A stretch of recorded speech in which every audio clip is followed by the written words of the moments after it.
ओम पूर्णमदः पूर्णमिदं पूर्णात् पूर्णमुदच्यते पूर्णस्य पूर्णमादाय पूर्णमेवावशिष्यते। ओम शांति शांति शांतिः। नामापिते च मधुरं मधुरं स्वरूपं कर्मापिते च मधुरं मधुरा स्मृतिश्च बुद्धिं प्रबोधय प्रभो मधुबोधशक्तिं विद्यां प्रयच्छ परमां परिभावयामि। नारायणाखिल गुरो भगवन् नमस्ते शिवाय नमः शिवलिंगाय नमः। पृष्ठ 33 ऊपर से नारायण।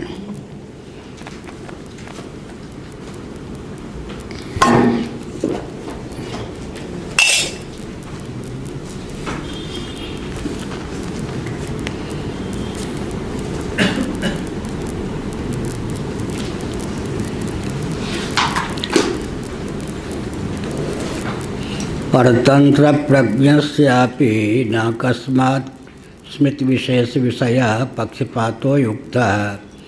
कस्यचित् क्वचित् पक्षपाते सति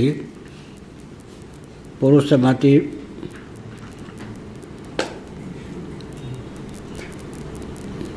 क्या है? हाँ, कहाँ छूटा हुआ एक मात्रा छूटी है। विश्वरूपे तत्वाव्यवस्थान प्रसंगात। कोई कलम है क्या?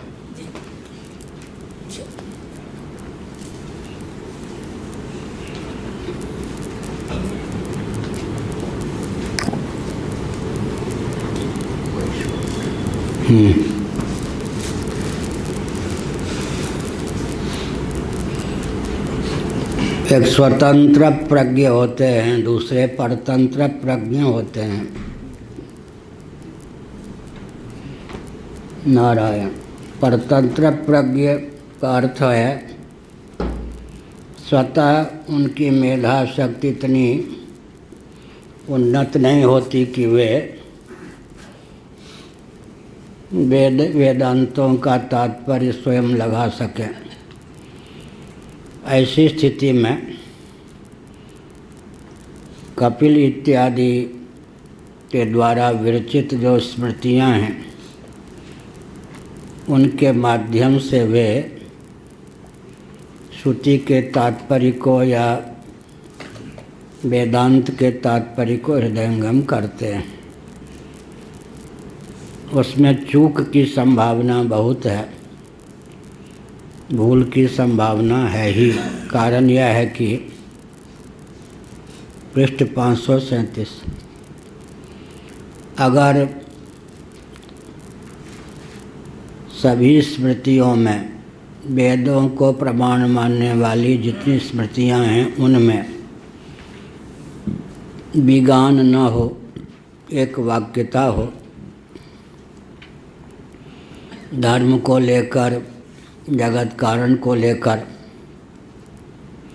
तब तो किसी एक स्मृति में स्मृतिकार में आस्था की प्रगल्भता से भी काम सर सकता है। लेकिन सुन सुनाकर दूसरों के संसर्ग के वशीभूत होकर मान लीजिए किसी ने कपिल जी के नाम से प्रसिद्ध स्मृति सांख्य शास्त्र में आस्था कर ली, तब तो वह आस्था उसको बहुत भटकाएगी। कारण यह है कि जगत कारण के रूप में सांख्य स्मृति में उसकी अनुकृति करने वाली सांख्य कारिका में भी प्रकृति जो कि त्रिगुणमयी है उसी को प्रधान और अव्यक्त भी कहते हैं, जगत कारण के रूप में स्वीकार किया गया है। जगत कारण जब हम प्रकृति को मान लेंगे तो ब्रह्म कारणवाद का उच्छेद हो जाएगा। तो ब्रह्मसूत्र आदि की तो दाल क्या गलेगी, मनुस्मृति की भी दाल नहीं गल सकती। क्योंकि मनुस्मृति में जो 12 अध्याय हैं उनमें प्रथम और 12 ये तो धर्म को ही नहीं ब्रह्म का भी प्रतिपादन करने वाले हैं। स्पष्ट ही आत्मा के एकत्व का और ब्रह्म कारणवाद का इन अध्यायों में वर्णन है। याज्ञवल्क इत्यादि जो स्मृतियां हैं उनमें भी धर्म का विवेचन प्रचुर होने पर भी जगत कारण के रूप में संक्षिप्त विधा से सही ब्रह्म को ही ख्यापित किया गया है। तो मनुस्मृति में आस्था हो गई तब तो व्यक्ति का उद्धार हो ही जाएगा, लेकिन सांख्य कारिका में या सांख्य सूत्र में आस्था हो गई तो जगत कारण के रूप में प्रधान अव्यक्त या प्रकृति को मान लेने पर बंटाढार हो जाएगा। इसलिए जो परतंत्र प्रज्ञ हैं, जिनकी मेधा शक्ति इतनी उद्दीप्त नहीं है कि उपक्रमोपसंहारादि षड्विध लिंगों के द्वारा वे स्वयं ही ईशावास्योपनिषद आदि का तात्पर्य निकाल सकें, उनकी लाचारी है कि किसी न किसी स्मृति का आलंबन लेकर स्मृति के प्रवचन को सुनकर वे श्रुति को समझें, लेकिन श्रुति को मानने वाले भी ग्रंथकार स्मृतिकार यदि श्रुति के विरुद्ध ही जगत कारण का प्रतिपादन करते हैं तब तो परतंत्र प्रज्ञ का बंटाढार हो जाएगा। ऐसी स्थिति में स्वतः इतनी मेधा शक्ति उद्दीप्त नहीं है, पूर्णिका प्रताप इतना नहीं है कि वे उपक्रमोपसंहारादि षड्विध लिंगों के द्वारा वेदांतों का परम तात्पर्य ब्रह्मात्म तत्व के एकत्व में सन्निहित है इस तथ्य का चंचल निश्चय कर सकें और तटस्थ लक्षण लक्षित जो सच्चिदानंद स्वरूप सर्वेश्वर है उसे जगत का अभिनिमित्तोपादान कारण मान सकें।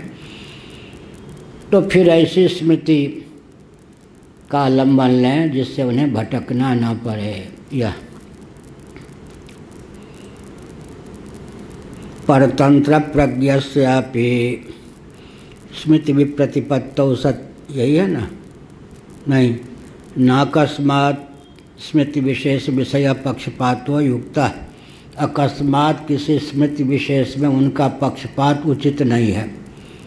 उनको तो छानबीन करके ही किसी एक स्मृति पर विश्वास करना चाहिए। किसी के संसर्ग में आकर किसी की महिमा सुनकर अगर किसी स्मृतिकार और स्मृति पर आस्था कर ली और वो निकले मान लीजिए जगत कारण के रूप में ब्रह्मातिरिक्त किसी और को ख्यापित करने वाले विद्वान निकले, स्मृति निकली, तो उनका तो बंटाढार हो जाएगा। इसीलिए छानबीन करके ही उन्हें स्मृति का और स्मृतिकार का पक्षधर होना चाहिए। सहसा किसी का पक्षधर हो जाने से अपना अकल्याण होता है। यह बात कस्यचित् क्वचित् पक्षपाते सति पुरुषमत विश्वरूपेण तत्वाव्यवस्थान प्रसंगात। पुरुष में तो भेद है, पुरुष कर्तिक स्मृतियों में भी भेद है। ऐसी स्थिति में वेद के नाम पर ही अगर किसी ऐसी स्मृति से पाला पड़ गया या किसी ऐसे स्मृतिकार में आस्था हो गई जो जगत कारण के रूप में ब्रह्म को ख्यापित नहीं करते, तो उनमें आस्था व्यक्ति को क्या करेगी? डुबा देगी, 10-20 जन्मों तक भटका देगी। इसलिए परतंत्र प्रज्ञ को भी चाहिए कि प्रामाणिक ढंग से निरीक्षण परीक्षण करके ही किसी स्मृति पर विश्वास करें, क्योंकि स्मृतियों में भी परस्पर विगान है। जगत कारण को लेकर कपिल इत्यादि की स्मृतियां जो हैं वो कुछ और ही कहती।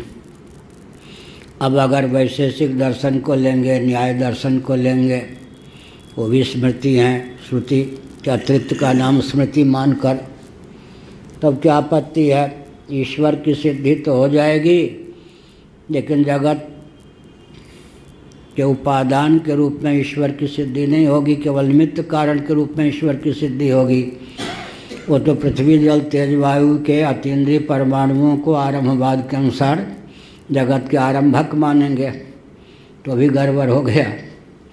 कदाचित योग दर्शन में आस्था हो गई तो यम नियम आसन प्राणायाम प्रत्याहार धारणा ध्यान समाधि इसको लेकर तो व्यक्ति भटकेगा नहीं, क्योंकि वो वेदांत सम्मत हैं।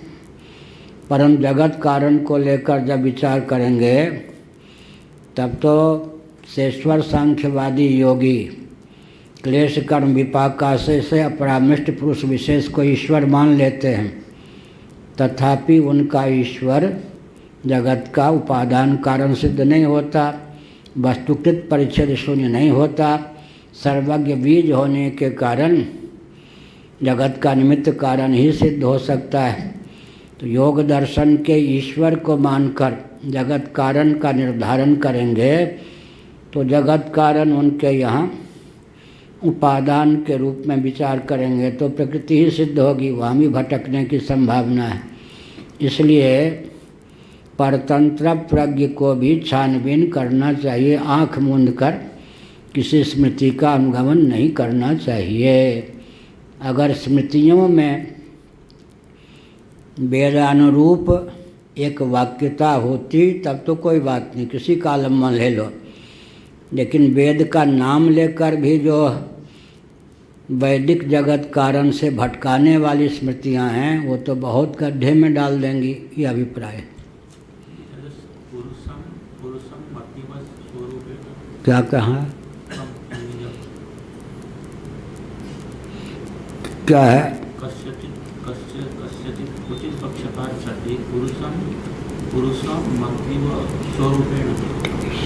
अति क्या है? विश्व रूपेण क्या है? पाठ क्या है? कस्यचित् क्वचित् पक्षपाते सति पुरुषम अति विश्वरूपेण वश्वरूपेण क्या कुछ वैश्व रूपेण लिखा है, तो हमें भी तो वश्व ही छपा है, उससे लाभ में लिखा, ये ठीक है। लो जी,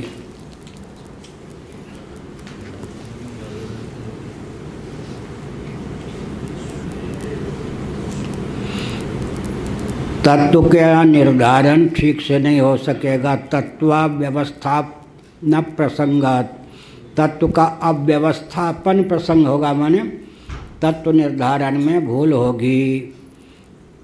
किसको लेकर? उनके यहाँ सांख्यों के यहाँ एक भूल तो यह है कि जगत का उपादान कारण प्रकृति प्रधान या अव्यक्त को मानते हैं, उसी को निमित्त कारण भी मानते हैं। जगत कारण को लेकर भटके हुए हैं, भटकाने वाले हैं। दूसरी भूल यह है कि पुरुष को भी विभु मानते हुए भी स्वरूप से अनेक मानते हैं। तो सांख्योक्त पुरुष को अगर आत्मा मान लेंगे तो भी भटकने का मार्ग प्रशस्त होगा, और सांख्योक्त प्रकृति को ही जगत का उपादान कारण और निमित्त कारण मान लेंगे तो ब्रह्म हाथ ही नहीं लगेगा, क्योंकि ब्रह्म का अस्तित्व ही नहीं सिद्ध होगा। क्या ब्रह्म का अस्तित्व कहाँ सिद्ध होगा? उनके यहाँ तो ब्रह्म की अपेक्षा ही नहीं है। मयाध्यक्षेण प्रकृति ही, यह तो कहावत उनके यहाँ चरितार्थ नहीं है ना।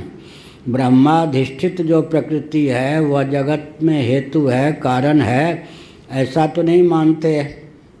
मम यो निर्महत ब्रह्म, इस प्रकार तो नहीं मानते। तब क्या मानते हैं? ब्रह्म हमारे यहाँ जो वेदांत वेद्य सच्चिदानंद स्वरूप चित स्वरूप ब्रह्म है, वेदांत वेद्य चित स्वरूप जो ब्रह्म है, जगत का निमित्त उपादान कारण दोनों है, उनके यहाँ तो ब्रह्म की आवश्यकता ही नहीं है। ब्रह्म का स्थान किसने ले लिया? जड़ प्रकृति ने। उनके मत में भी प्रकृति जड़ ही है, वही विश्वाकार हो जाती है महदादि के माध्यम से। अंतर ये होता है कि परिणामवाद का अवलंबन लेकर वे प्रकृति का परिणाम समस्त जगत को मानते हैं। ठीक, परिणामवादी। तो ब्रह्म तो उनके यहाँ है ही नहीं। जब ब्रह्म नहीं है तो अचित कारणवाद में जाकर उनके पक्ष का निराकरण हो गया। पुरुष में प्रभेद मान लिया तो भेदवादी तो हो ही गए। एक तो जड़ कारणवादी हुए, दूसरी बात है पुरुष की दृष्टि से, आत्मा की दृष्टि से भेदवादी हो गए। आत्म तत्व उनके यहाँ विभु होने पर भी देह परिच्छिन्न है स्वरूप से। औपाधिक पुरुष में औपाधिक भेद की प्राप्ति नहीं है। यह भी हो गया। तो विश्वरूपता उनके यहाँ ब्रह्म को सिद्ध नहीं है। किसको सिद्ध है? प्रकृति को सिद्ध है। लेकिन एक विज्ञान से सर्व विज्ञान संभव नहीं।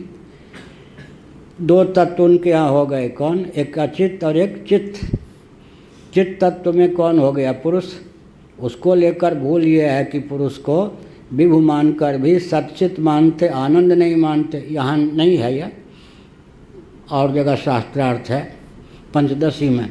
सच्चित मानते हुए भी सांख्यवादी पुरुष को आनंद स्वरूप नहीं मानते। एक तो भूल ये है। दूसरी बात है कि विभु मानते हुए भी, चाहे नैयायिक हों, चाहे वैशेषिक हों, चाहे सांख्यवादी हों, चाहे योगी हों, स्वभाव से परिच्छिन्न मानते हैं, माने देह परिच्छेद से युक्त मानते हैं। विभु भी है, स्वभाव से क्या? अनेक है। अनेकत्व उपाधिक नहीं है, स्वभाव सिद्ध है। पुरुष विभु होता हुआ भी देह परिच्छिन्न है। देह के भेद से पुरुष में भेद भी मान लिया, पुरुष को विभु भी मान लिया। ऐसी स्थिति में उधर आनंद स्वरूप नहीं माना। पुरुष के निर्णय में भी वो पंगु हैं। परमात्मा तो उनके यहाँ मानी ही नहीं है, जड़ कारणवाद है, प्रकृति का परिणाम जगत मानते हैं। तो एक विज्ञान से सर्व विज्ञान, कस्मिन् विज्ञाते सर्वमिदं विज्ञातम भवति। एक विज्ञान से सर्व विज्ञान की प्रतिज्ञा उनके यहाँ चरितार्थ कैसे होगी? पुरुष के विज्ञान से प्रकृति और महदादि का विज्ञान नहीं होगा, क्योंकि उनके यहाँ पुरुष वस्तुकृत परिच्छेद शून्य नहीं है। प्रकृति के विज्ञान से पुरुष का विज्ञान रह जाएगा। कोई ऐसा तत्व सांख्यों के यहाँ है जो एक के ज्ञान से सबका विज्ञान हो जाए? यह वेदांत की अपूर्वता है कि एक विज्ञान से सर्व विज्ञान होता है।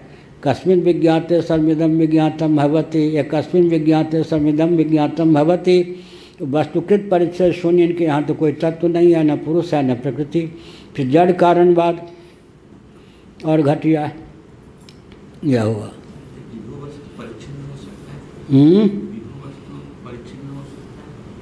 हमारे यहाँ औपाधिक परिच्छिन्नत्व है, जैसे कि आकाश।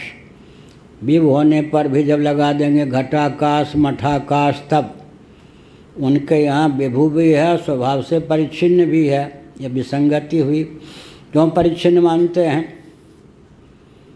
तो मांडुक्य कारिका में आया, एक घट में धूम हो, धूलि हो, रज हो, उसके योग से घटाकाश थोड़े धूमिल होगा, नहीं होगा ना। तो उनका कहना है, नैयायिकों का, वैशेषिकों का, सांख्यों का, योगियों का, पूर्व मीमांसकों का, इन सब का आत्मतत्व विभु होता हुआ देहकृत परिच्छेद से परिच्छिन्न है। अनेक है स्वभावतः, विभु भी है और अनेक भी है, दोनों एक साथ है। विभुत्व भी अनेकत्व भी। अनेकत्व औपाधिक नहीं है, स्वभाव से सिद्ध है। क्या कारण क्या है? एक के पुण्यवान होने से सब पुण्यवान हो जाएंगे, पुण्यात्मा। एक के बद्ध होने से सब में बद्धत्व की बातें आ जाएगी। एक के मुक्त होने पर सब मुक्त हो जाएंगे। यहाँ उनकी बुद्धि नहीं काम करती। क्या औपाधिक दृष्टि से घट के चलने से घटाकाश चलता है, घट ही चलता है। घटाकाश यहाँ का ये जो पात्र है यहाँ है, जहाँ है वहाँ के आकाश को अवच्छिन्न करता सा प्रतीत होता है। अब इसको जो यूँ ले जाएंगे तो यहाँ जो इसमें आकाश था वो इसके बर्तन के चलने से वो चलेगा, या वहाँ का आकाश इससे परिच्छिन्न हो जाएगा? तो आओ ये मोहक जी, नहीं जाएगा ना। लेकिन यह सरोवर है, अब हमने यूँ कर दिया, इसमें जितनी क्षमता है उतना जल आ गया, अंदर अंदर ले जाएंगे तो क्या होगा? इसमें भरा हुआ जल चलेगा इसके चलने से, या वहाँ का जल इसमें भरेगा? हाँ, यहाँ वाला चलेगा ना, आकाश में तो स्थिति नहीं होगी ना। तो जहाँ जहाँ उपाधि होगी, पूरी अष्टक होगा, वहाँ क्या होगा? वहाँ का चिदाकाश उससे अवच्छिन्न होता जाएगा, जीव संज्ञा उसकी होती जाएगी। अब ये इतना खिसका दिया गया। इसमें जो पहले आकाश लगता था वो थोड़े चला, जहाँ ये जाएगा वहीं के आकाश को वे परिच्छिन्न करता हुआ सा मालूम पड़ेगा।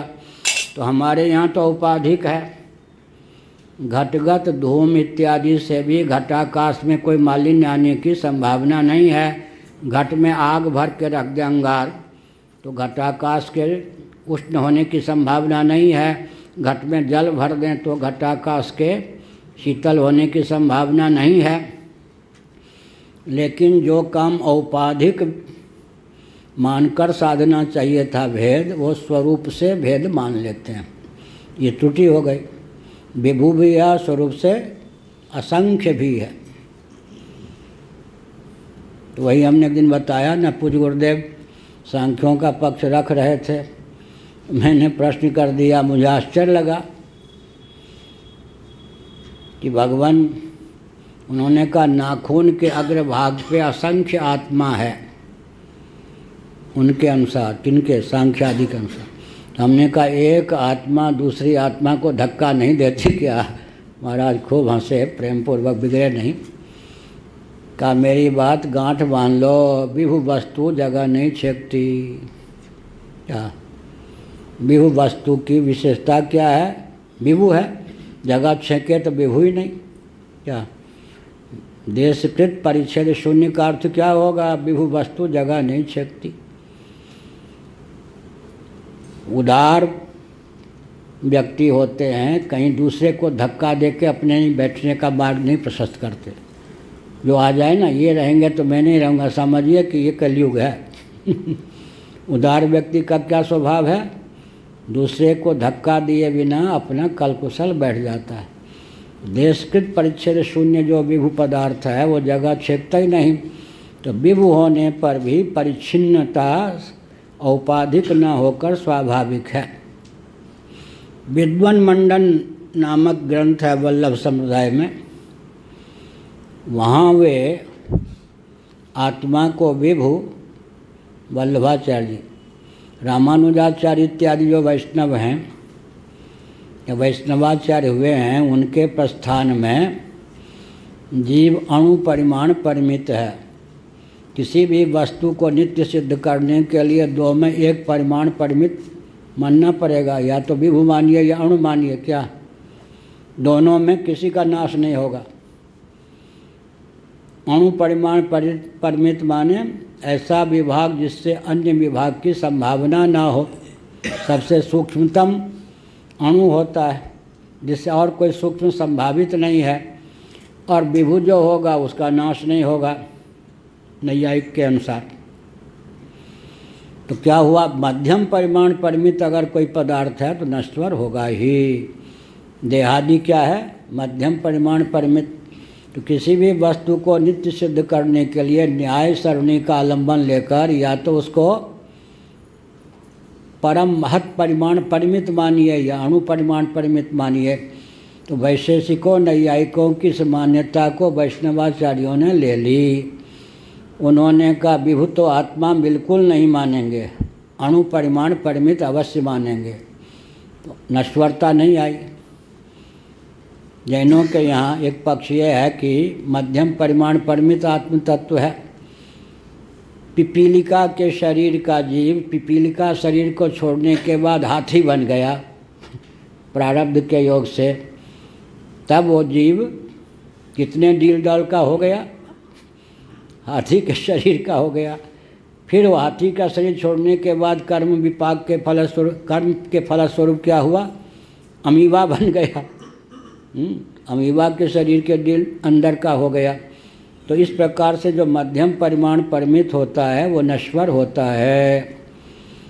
तो वल्लभ संप्रदाय में वल्लभाचार्य जी की परंपरा में योगी पुत्र शिष्य ने ग्रंथ लिखा, उसमें उन्होंने कहा आत्म तत्व जो है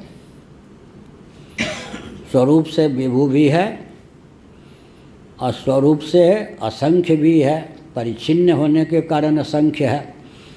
तब उन्होंने स्वयं ही बुद्धिपूर्वक पूर्व पक्ष प्रस्थापित कर दिया कि रबर है क्या, एक तार होता है ना, इतना बड़ा दिखे फैला हुआ तो इतने बड़ी उधर टांग रस्सी टांग दो, नहीं तो फिर इतने बड़े हैं। ऐसे कोई फैलने वाली वस्तु है क्या? कूर्मोंगानिम सर्वसा, अगर फैलने वाली वस्तु है तो नश्वर है। तो पहले तो उन्होंने गाली दी, नास्तिकता की पराकाष्ठा है, श्रुति सिद्ध सिद्धांत में भी आक्षेप है। तो गाली देने से कोई सत्य की सिद्धि थोड़े हो जाती है क्या? गाली हमने बक दी तो क्या झूठ सत्य सिद्ध हो जाएगा? तब उन्होंने अपना पक्ष को शिथिल करके औपाधिक भेद मान लिया। तो बहुत ऊंची बात है। वल्लभ संप्रदाय में ये लोग, इनको तो भी हुई ये मानते नहीं, स्वभाव से भेद है। अणु परिमाण परिमित जिनके यहाँ आत्म तत्व है, जिनके यहाँ मध्यम परिमाण परिमित है, उनके यहाँ नश्वरता आती ही है।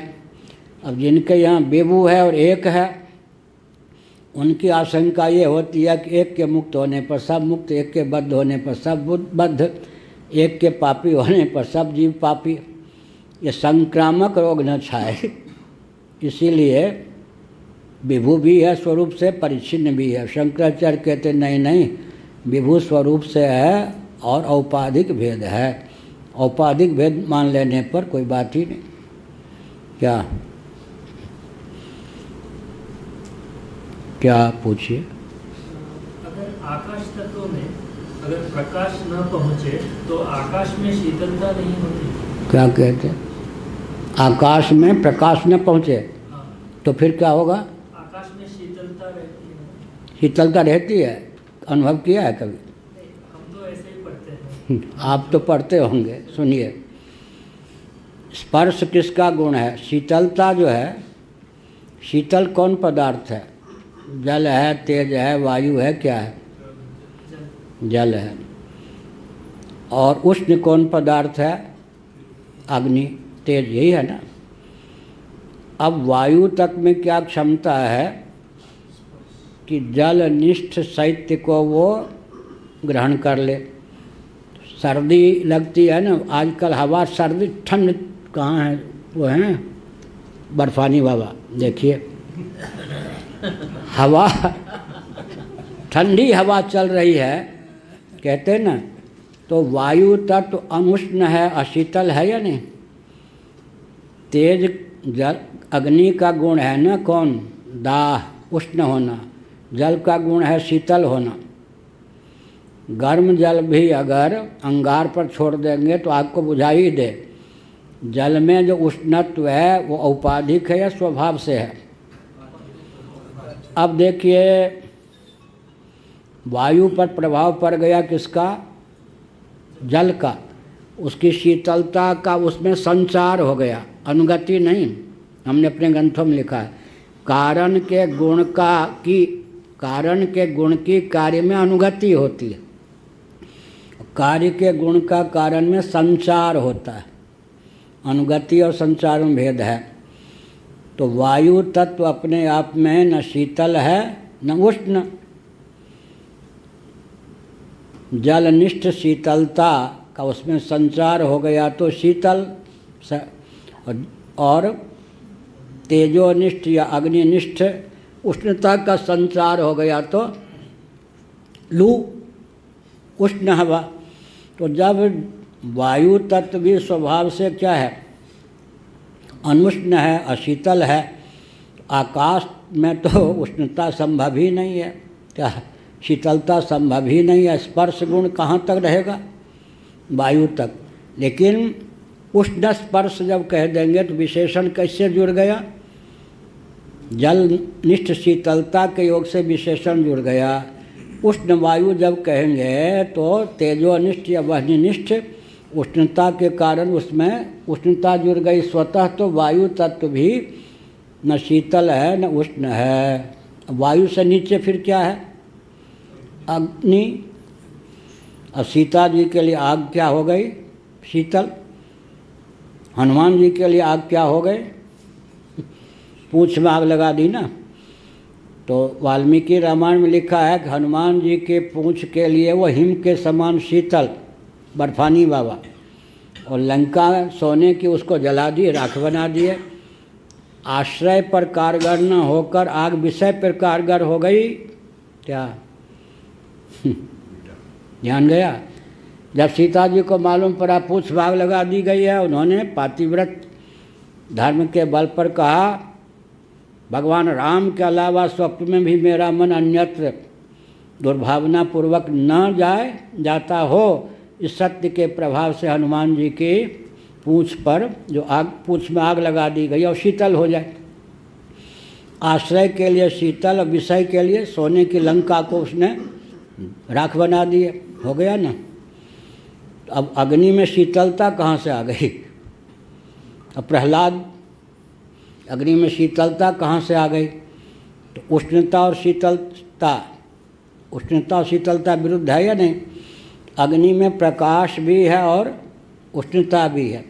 प्रकाश रह गया और उष्णता के स्थान पर शीतलता आ गई, तो शीतलता का मतलब उतने अंश में जल का गुण उसमें सन्निविष्ट हो गया, ऐसा कहीं कहीं। लेकिन आकाश जो है उष्ण कैसे होगा, शीतल कैसे होगा? वायु तक में उष्णता शीतलता का संचार हो जाएगा।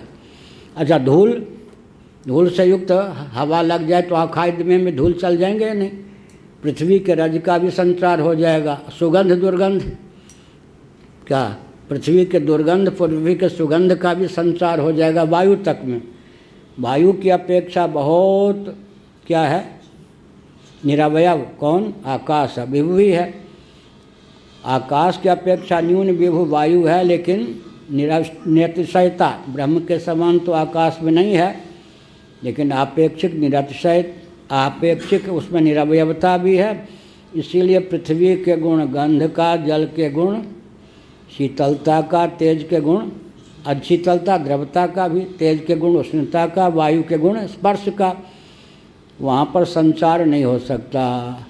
भूत चतुष्टय के गुणों से सर्वथा असंस्पृष्ट आकाश रहता, ये अर्थ हुआ।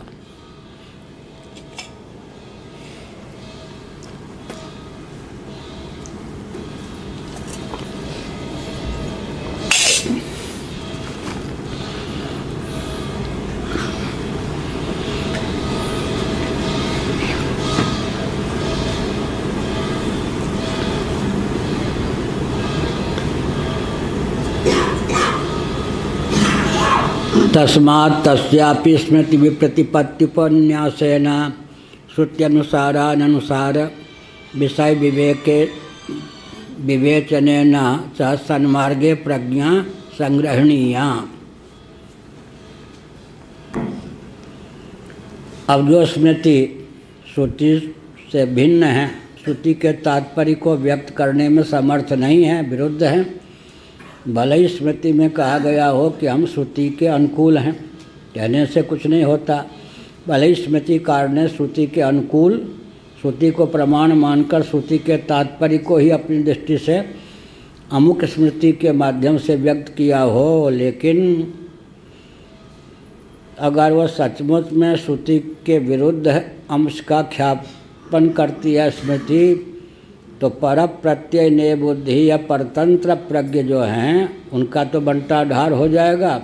इसलिए उनका कर्तव्य यह है कि जितने अंशों में जो स्मृति श्रुति के विरुद्ध है उतने अंशों में अपने विवेक को उद्दीप्त रखकर विश्वास न करें उतने अंश पर। जो सर्वथा अनुकूल है श्रुति के उसी पर आस्था करें, नहीं तो आस्था भी डुबा देती है या नहीं। अंध श्रद्धा नहीं होनी चाहिए, अंध विश्वास भी न हो, अंध अविश्वास भी न हो। क्या? अंध अविश्वास भी न हो। बहुत से व्यक्ति अंध अविश्वास के शिकार बन जाते हैं, बहुत से व्यक्ति अंधविश्वास के शिकार बन जाते हैं। दोनों से बचना चाहिए। किनको? परतंत्र प्रज्ञ को भी।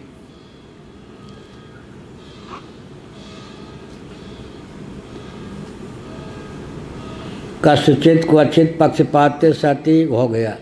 तस्मात् तस्यापि स्मृति विप्रतिपत्त्युपन्यासेन श्रुत्यनुसारानुसार विषय विवेचनेन च सन्मार्गे प्रज्ञा संग्रहणीया। कौन सी स्मृति श्रुति के अनुकूल है, कौन सी स्मृति श्रुति के अनुकूल नहीं है, इसका विवेक पूर्वक निर्णय करके जो स्मृति श्रुति के सर्वथा अनुकूल हो उसी का पक्षधर होना चाहिए। आँख मीचकर किसी स्मृति या किसी बाबा के वचन का भी पक्षधर नहीं होना चाहिए।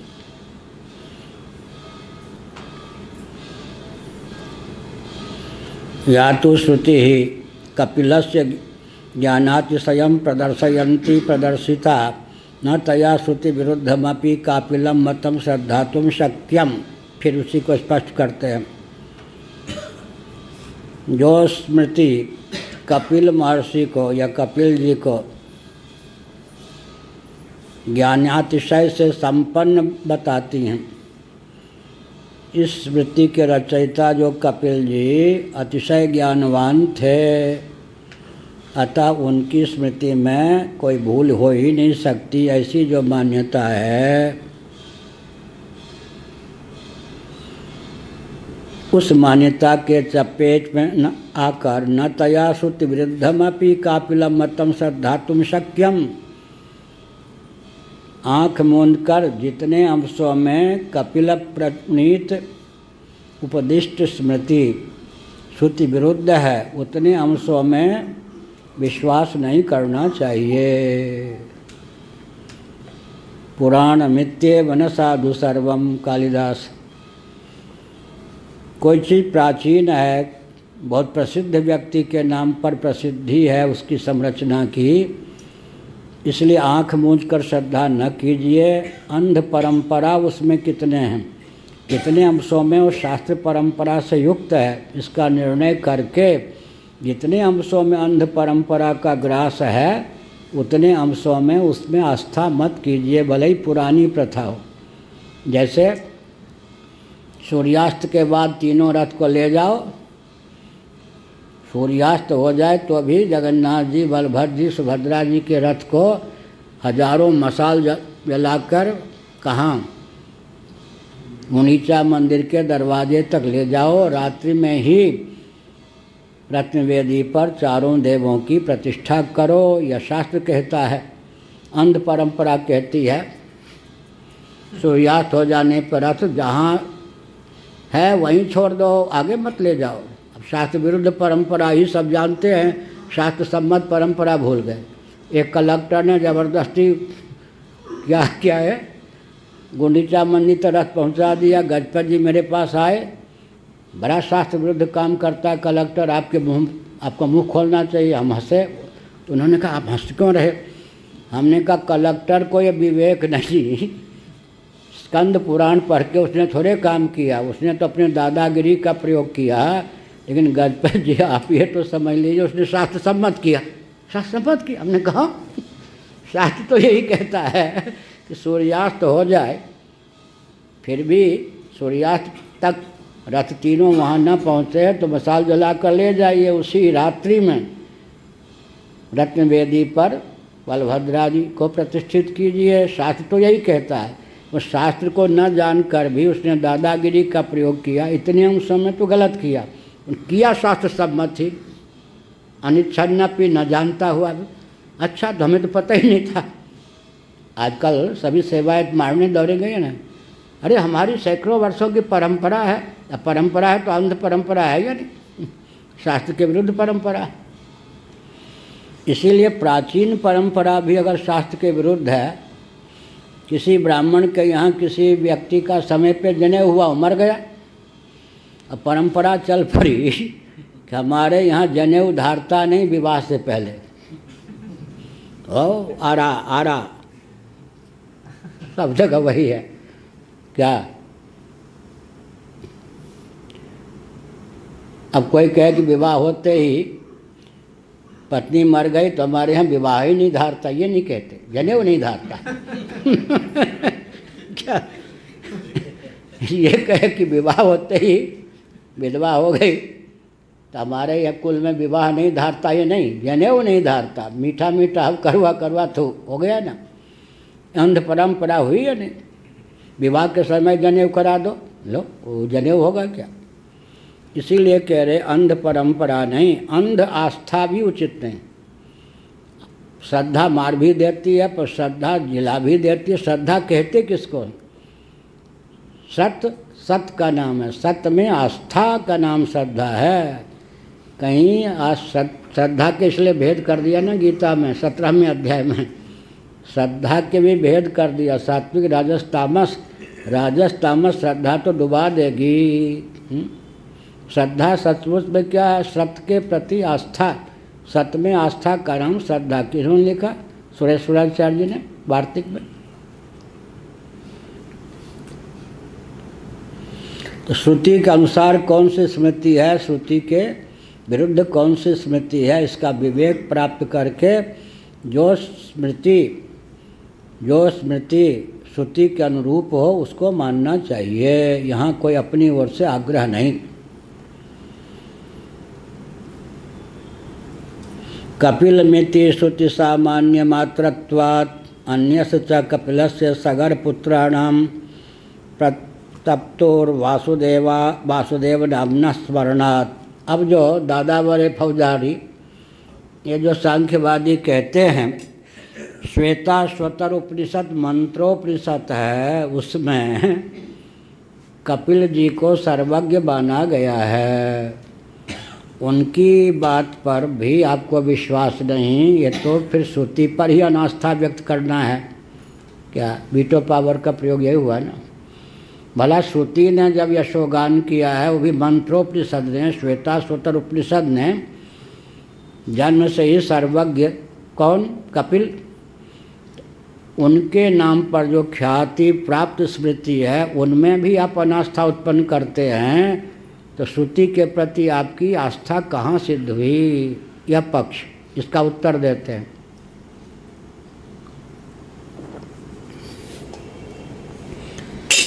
नाम साम्य है या व्यक्ति साम्य भी है? शंकराचार्य का नाम को लेकर साम्य है, क्या पता कि व्यक्ति को लेकर साम्य है, ये बताओ।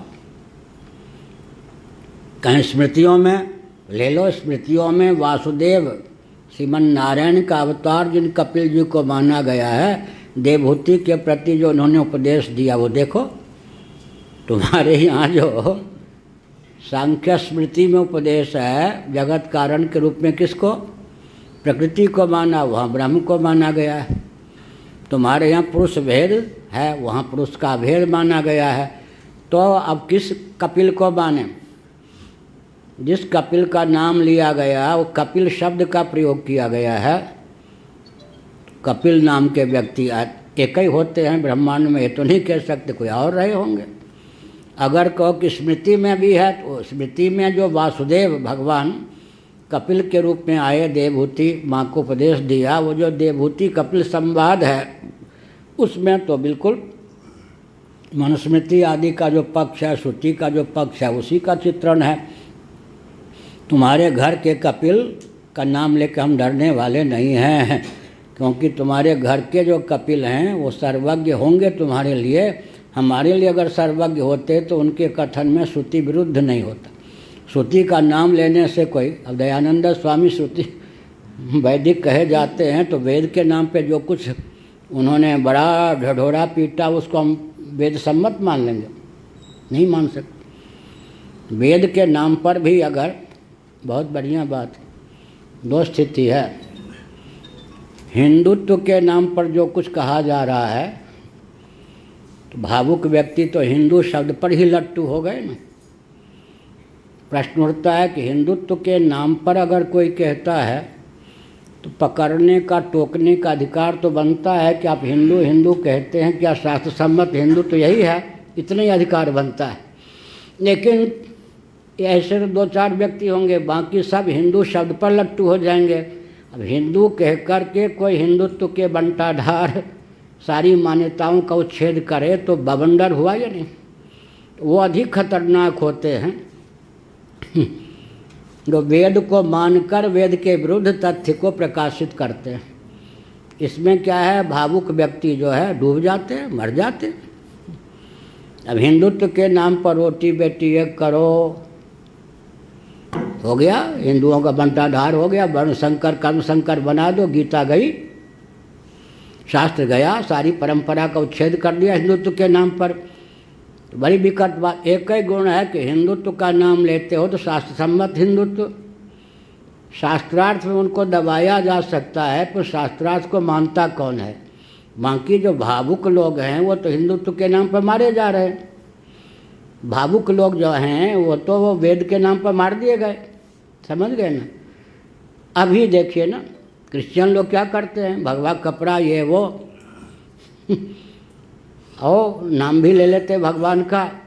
अब भावुक व्यक्तियों को लेकर ईसा मसीह के गोद में डाल देते हैं, क्रिश्चियन बना रहे हैं हमारे वेश का उपयोग करके। क्या ये बड़ा खतरनाक क्या? इससे अच्छा है हम वेद नहीं मानते। कम से कम वैदिक व्यक्ति सावधान तो हो जाएगा, भाई ये वेद नहीं मानता, हम वेद मानते हैं, तब तो फिर समझ जाइए क्या हम वेद मानते हैं कहकर फिर वेद का बंटाधार कर दे तो उसके चपेट से मुक्त होना बड़ा कठिन है। इसी प्रकार श्रुति का तो नाम ले लिया, बस श्रुति के विरुद्ध अर्थ का प्रकाश कर दिया, तो तुम्हारे कपिल से बड़ा खतरा है भाई ये कहा। कपिल मिति श्रुति सामान्य मात्रत्वात्, कपिल के लिए कोई व्याख्यान नहीं किया, केवल नाम ले लिया कि सर्वज्ञ। क्या पता तुम्हारे कपिल वही होते? अगर श्रुति सम्मत कपिल ही तुम्हारे होते तो श्रुति के विरुद्ध जगत कारणवाद का निरूपण ही क्यों करते, ये बताओ। हाँ, हम इसके विपरीत ये कह सकते हैं, अन्य से कपिलस्य सगर पुत्राणाम प्रतप्तुर वासुदेव नामना स्मरणात्, सगर के पुत्रों को बस गंगा सागर देख लीजिए भस्म कर दिया फिर गिरगाने पर मार्ग बता दिया, गंगा जी आवे तब गंगा लाने का मार्ग भी प्रशस्त कर दिया। एक वासुदेव नामक, वासुदेव के अवतार कपिल, उनका जो उपदेश है देवहूति को वो तो बिल्कुल श्रुति सम्मत है। तो हम कहेंगे कि श्रुति में जिस कपिल का नाम लिया गया है वो ये, तुम्हारे कपिल का नाम नहीं लिया गया। व्यक्ति के नाम से ही व्यक्ति में भेद थोड़े हो जाता, क्या नाम से ही व्यक्ति में भेद थोड़े हो जाता? एक नाम के व्यक्ति अनेकों हो सकते। भामतीकार तो यहाँ तक कह देंगे, आगे आएगा पाठ, कपिल नाम ले लिया गया तो कपिल का अर्थांतर भी किया जा सकता है, कोई व्यक्ति विशेष में ही का नाम ही है ये नहीं, उदाहरण भी वो देंगे। क्या भामतीकार अपने ढंग से ले जाएंगे। कपिल यौगिक व्युत्पत्ति के अनुसार कपिल का अर्थ और भी किया जा सकता है। थोड़ी देर के लिए मान लें कि श्रुति ने कहा तो व्यक्ति भेद हो सकते हैं, नाम में भेद हो सकता है। क्या यहाँ पर हुआ, एक विद्यार्थी आता भी है, बड़ा हो गया, कोई कह दे प्रभुपाद जी, बड़ा डर चिढ़ जाता है, नाम है प्रभुपाद, तो हमने कोई सम्मान पूर्वक कहे प्रभुपाद जी, उसकी वो बीमारी का पता ना हो। एक प्रभुपाद नामक व्यक्ति इतना गड़बड़ किया, कहीं की जेल में बंद था, उसको मालूम पड़ गया बच्चे को प्रभुपाद जी जेल में है, कोई ये न समझ ले कि यही चोर वोर है जो जेल में है, इसलिए प्रभुपाद कहने पर प्रसन्न होगा, प्रभुपाद जी कहने पर बहुत नाराज हो जाता।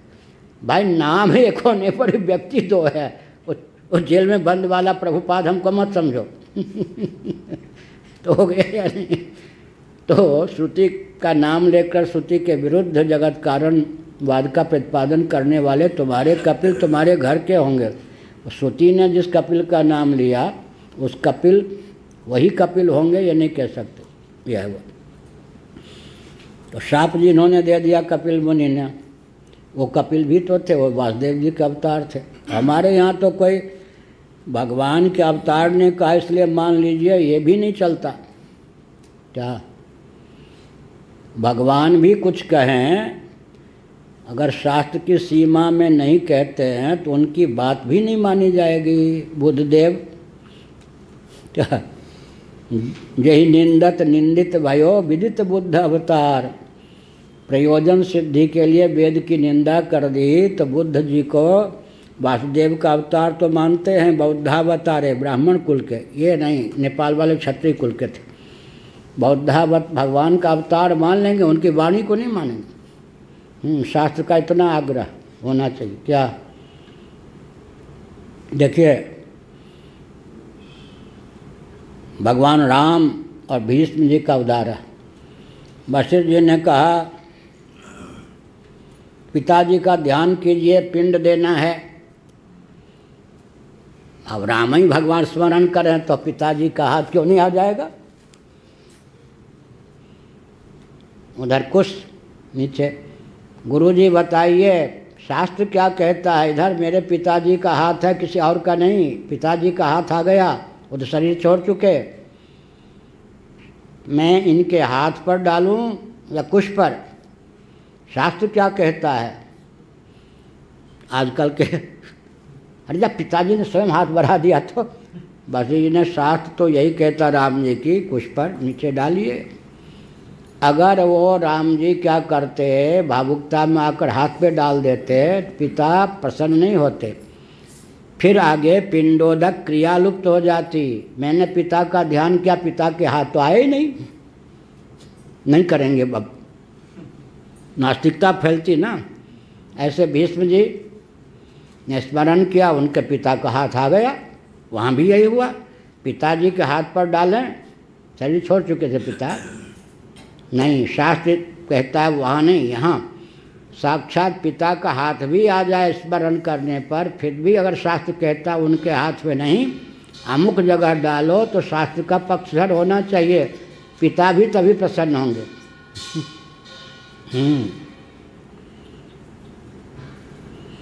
अन्यार्थ दर्शनस्य च प्राप्तिरहितस्य साधकत्वात्। अन्यार्थ दर्शनस्य च प्राप्तिरहितस्य साधकत्वात्। अब अन्य प्रकार से जो दर्शन होता है, ब्रह्म के स्थान पर जगत कारण मान लिया, किसको? प्रकृति को ही, माया को ही। किसी ने परमाणु को मान लिया, किसी ने किसी को। उससे प्रयोजन की सिद्धि नहीं होती। इस प्रकार से प्रयोजन ही सिद्ध नहीं होता, कल्याण का मार्ग ही अवरुद्ध हो जाता है। अन्यार्थ दर्शनस्य च प्राप्तिरहितस्य असाधकत्वात्। इसीलिए प्रयोजन की सिद्धि न होने के कारण श्रुति के नाम पर भी अगर कोई श्रुति अर्थ के विरुद्ध लिखता हो, बोलता हो, तो सर्वथा अमान्य है।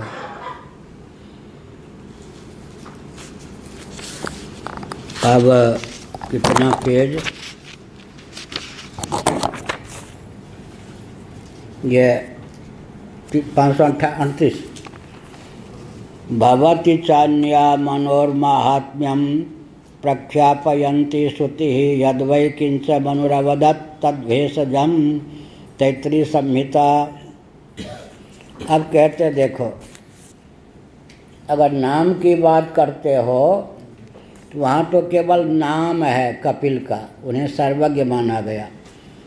लेकिन श्वेताश्वतर नहीं, तैत्तरीय संहिता अमुक स्थल पर जो कहा गया है, मनु ने जो कुछ कहा वो तो कल्याण के लिए भेषज है, मौषधि है। मनु ने जो कहा अवदत, इसका मतलब सीधे स्मृति, मनुस्मृति की ओर ध्यान आकर्षित किया या नहीं श्रुति। मनु ने जो कहा है वो तो कल्याण के लिए, भव रोग के निवारण के लिए मौषधि है, भेषज है।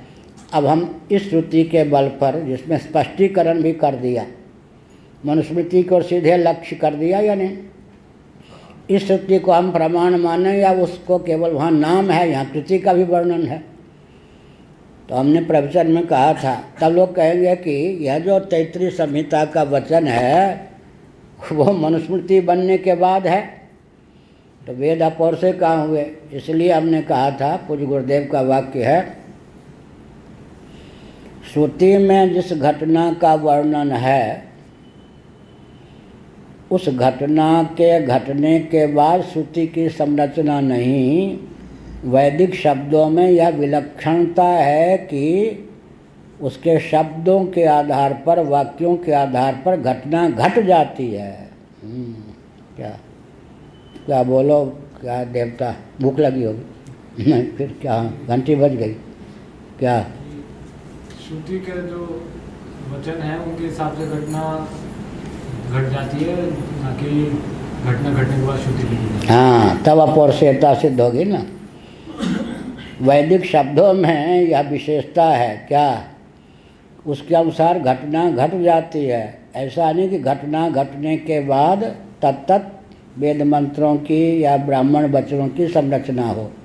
उदाहरण के लिए ऋग्वेद के 10वें मंडल में राम जी के पूर्वजों का नाम आया है, राम जी का भी नाम आया है।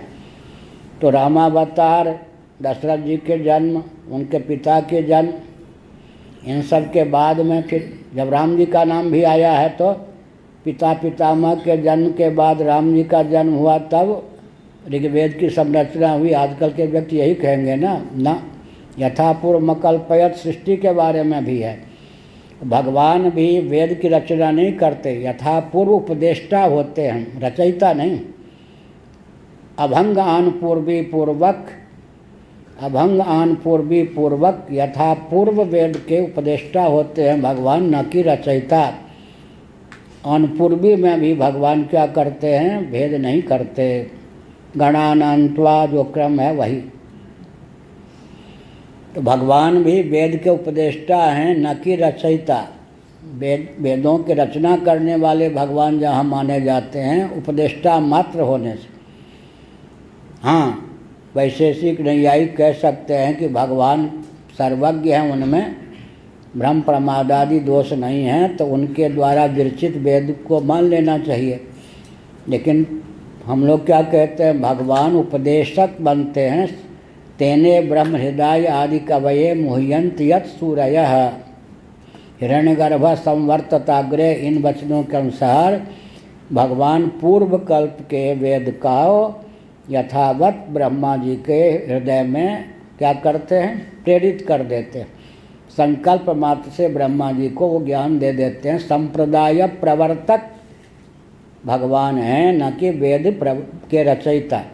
क्या यहाँ तक, इसीलिए यह समझना चाहिए कि मनु जी कहे तो स्मृति का भी उल्लेख हो गया ना। मनु ने जो कहा सीधे मनुस्मृति, मनु के द्वारा उपदिष्ट, तो इसको हम प्रमाण माने या केवल नाम के बल पर फुदकने लगे तुम्हारी सांख्य स्मृति को हम प्रमाण माने। अब देखें, मनुना च सर्वभूतेषु चात्मानं सर्वभूतानि चात्मनि संपश्यन् आत्मयाजी वै स्वराज्यमधिगच्छति। 1291। मनु का वचन क्यों माने? वेदों के बिल्कुल सर्वथा अनुकूल है। सर्वभूतेषु चात्मानं सर्वभूतानि चात्मनि, सर्वभूतों को आत्मा में और सब भूतों में आत्मा को जो देखता है, इस प्रकार जो आत्मयाजी है, यथार्थदर्शी है, स्वराज्य को प्राप्त करता है, माने स्वरूप स्थिति लाभ करता है। सर्वात्म भाव हो गया ही नहीं। सर्वभूतेषु येनैकं भावमव्ययं वीक्षते अविभक्तं विभक्तेषु तज्ज्ञानं विद्धि सात्विकम्। गीता ये मनुस्मृति है, तो मनुस्मृति में तो सर्वात्म भाव की सिद्धि की गई। वो तो है नहीं। देशकृत परिच्छेद, कालकृत परिच्छेद, वस्तुकृत परिच्छेद ब्रह्म का निरूपण किया गया, जड़ कारणवाद का तो निरूपण है ही नहीं। इति सर्वात्म दर्शनम प्रशंसता कापिलम मतम निंदत इति गम्यते। सर्वात्म दर्शन की प्रशंसा की, सर्वात्म दर्शन को ख्यापित किया मनु जी ने।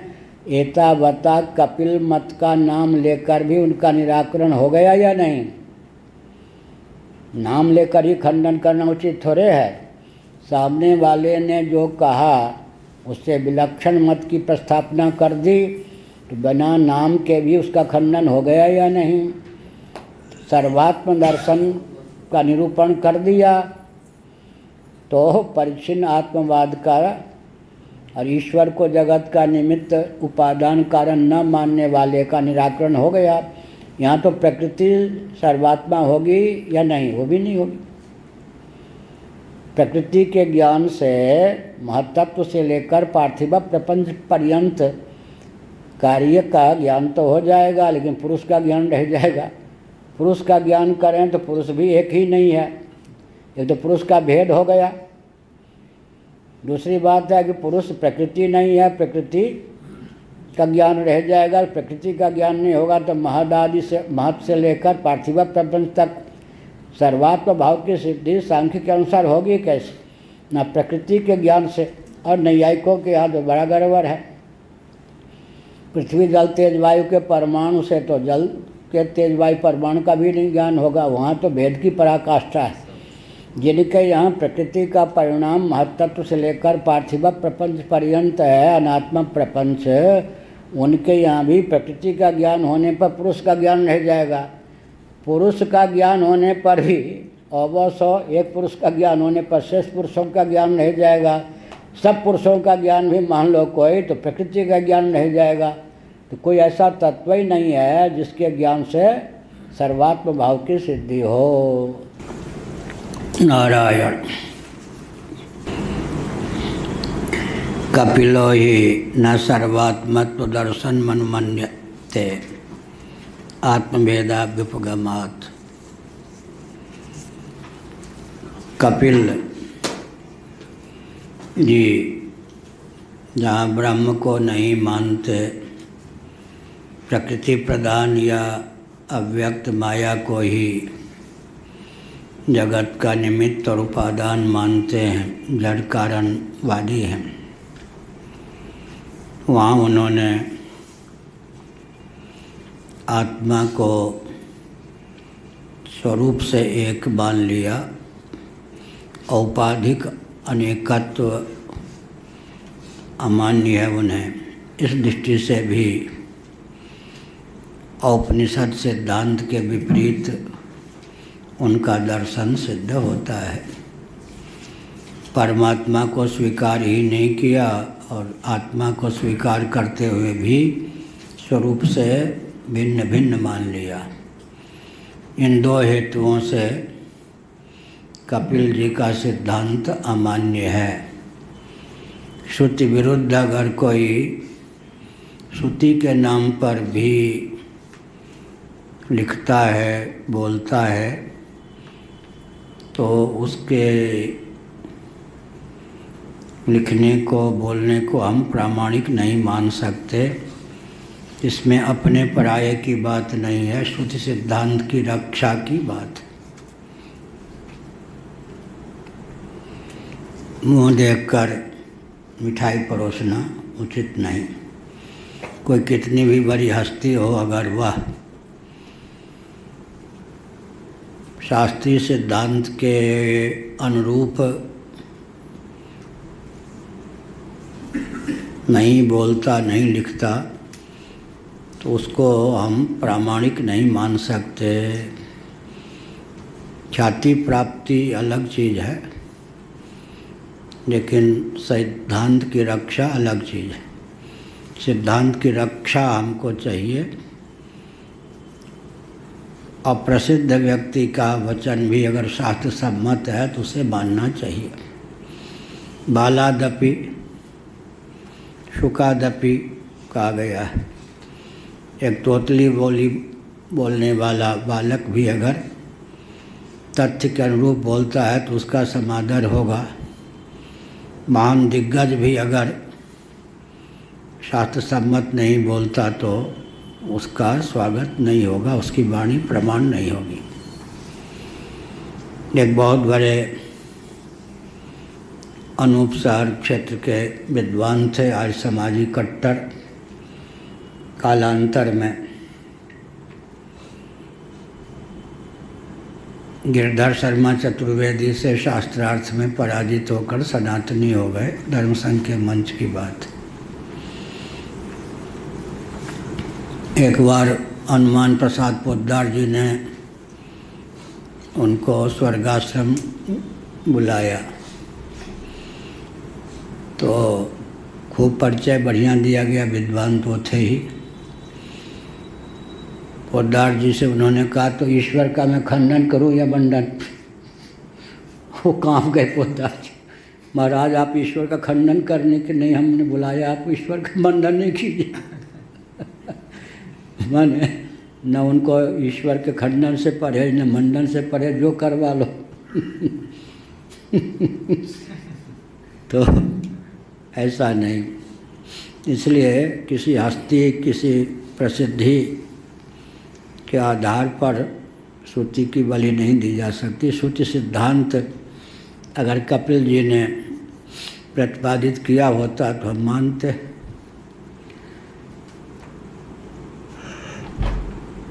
देह भिन्न प्रत्यगात्मा को माना, इतने अंशों में स्वागत है, लेकिन स्वरूप से आत्मा को अनेक मान लिया। पुरुष तत्व के निर्धारण में भी उनका दर्शन, उनकी स्मृति पंगु है और जगत कारण के संबंध में तो पूर्ण रूप से अमान्य ही है। यह कहा महाभारते च बहवः पुरुषा ब्रह्मन् उताहो एक एव तु। महाभारत शांति पर 350वें अध्याय के पहले श्लोक में एक पक्ष स्थापित किया गया। हे ब्राह्मण, पुरुष माने आत्म तत्व स्वरूप से बहुत हैं या सचमुच में आत्म तत्व स्वरूप से एक ही है। इति विचार्य बहवः पुरुषा राजन् सांख्य योग विचारिणाम इति पुरुषम विश्वम इति परपक्षम उपन्यस्य तद्विदासेन बहूनां पुरुषाणां ही यथैका योनिरुच्यते तथा तम पुरुषम विश्वमाख्यास्यामि गुणाधिकम। शांति पर्व 350-3। सांख्यवादी और योगी तो ऐसा मानते हैं कि पुरुष माने आत्म तत्व स्वरूप से अनेक है, परंतु विचार करने पर आगे उत्तर पक्ष प्रस्थापित किया गया है। बहुत से पुरुष औपाधिक धरातल पर माने जा सकते हैं, लेकिन उपाधि में तात्विक एकत्व की दृष्टि से विचार करें तो पुरुष का एकत्व ही सिद्ध होता है, यह कहा गया।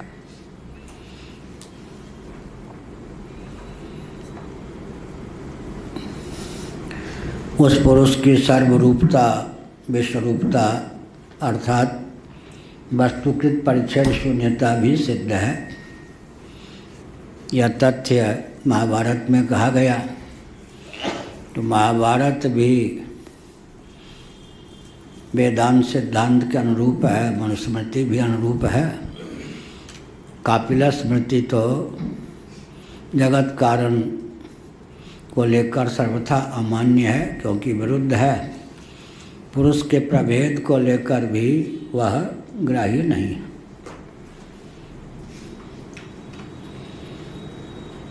इति उपक्रम्य ममांतरात्मा तब च ये चान्ये देह संस्थिता सर्वेषां साक्षिभूतोऽसौ न ग्राह्य केनचित् क्वचित्।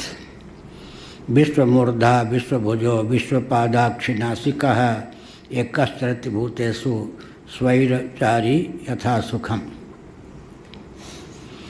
ऐसा उपक्रम प्रस्तुत किया गया। फिर कहा ममांतरात्मा तब च ये चान्ये देह संस्थिता। मेरा जो अंतरात्मा है, तुम्हारा जो अंतरात्मा है, इस प्रकार अंतःकरण के प्रभेद से आत्मा में प्रभेद की बात चलती है, लेकिन तात्विक नहीं है, क्योंकि अंत में परिच्छिन्न उपाधियों के मूल में बृहत उपाधि स्थित रहती है। बृहत उपाधियों के मूल में महाबृहत एक ही उपाधि सिद्ध होती है। उपाधि की विभिन्नता ज्यों ज्यों विगलित होती जाती है, त्यों त्यों पुरुष महत्व भी विगलित होता जाता है। कल हमने उदाहरण दिया था 13वें अध्याय का इदम शरीरम कौन्तेय क्षेत्रमित्यभिधीयते एतद्यो वेत्ति तं प्राहुः क्षेत्रज्ञिति तद्विदः। लेकिन क्षेत्रज्ञं चापि मां विद्धि सर्वक्षेत्रेषु भारत, दोनों में अंतर हुआ या नहीं? एक एक क्षेत्र में माने देहेंद्रीय प्राणांतःकरण में, स्थूल शरीर ही नहीं, देहेंद्रीय प्राणांतःकरण में विचार करें तो एक एक क्षेत्रज्ञ है। लेकिन देहेंद्रीय प्राणांतःकरण के उपादान का विचार करते चलें तो मूल प्रकृति त्रिगुणमयी माया ही इन सब का उपादान सिद्ध होगी। अब जब हम उसको प्रकृति को ही क्षेत्र मान लेंगे मौलिक दृष्टि से, तब सब क्षेत्र का पर्यवसान एक पुरुष में हो जाएगा।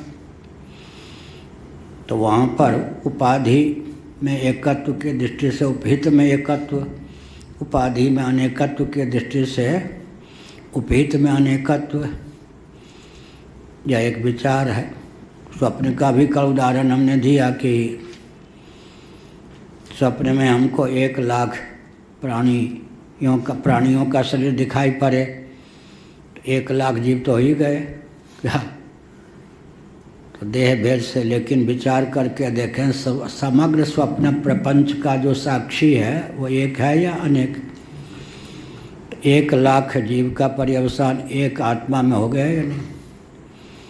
इतना ही क्यों, शरीर दिखाई पड़ने पर तो 1 लाख हुए, लेकिन आखिर स्वप्न में पृथ्वी तो भी है, पृथ्वी भी है, जल भी है, तेज भी है, वायु भी है, आकाश भी है, उसका नियामक भी तो कोई चेतन होगा।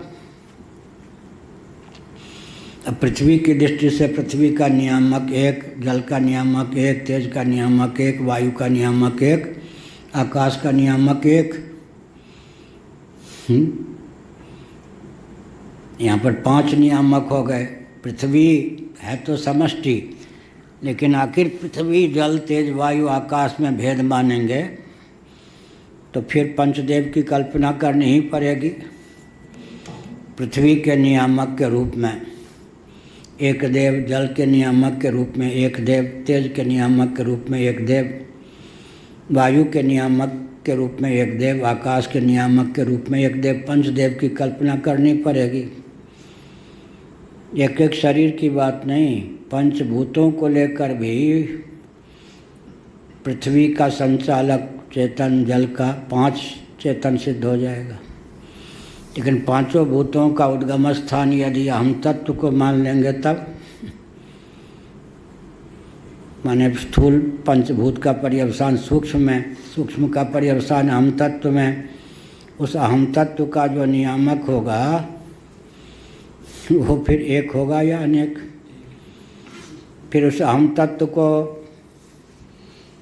महत्तत्व में विलीन कर देंगे। महत्तत्व का भी उपादान अव्यक्त है, तो अव्यक्तोपाधिक जो चित्त धातु है उसको हम अनेक कैसे कहेंगे?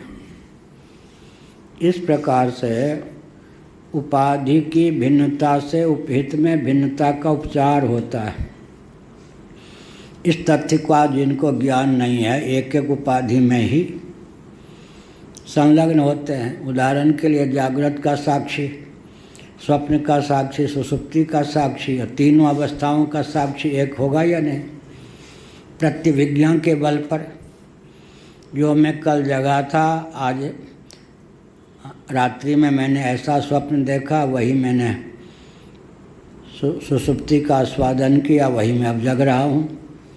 तो इस प्रतिविज्ञा के बल पर तीनों अवस्थाओं में एक साक्षी पुरुष की सिद्धि होगी या नहीं? प्रतिविज्ञा माने स्वयं देवदत्त या वही देवदत्त है।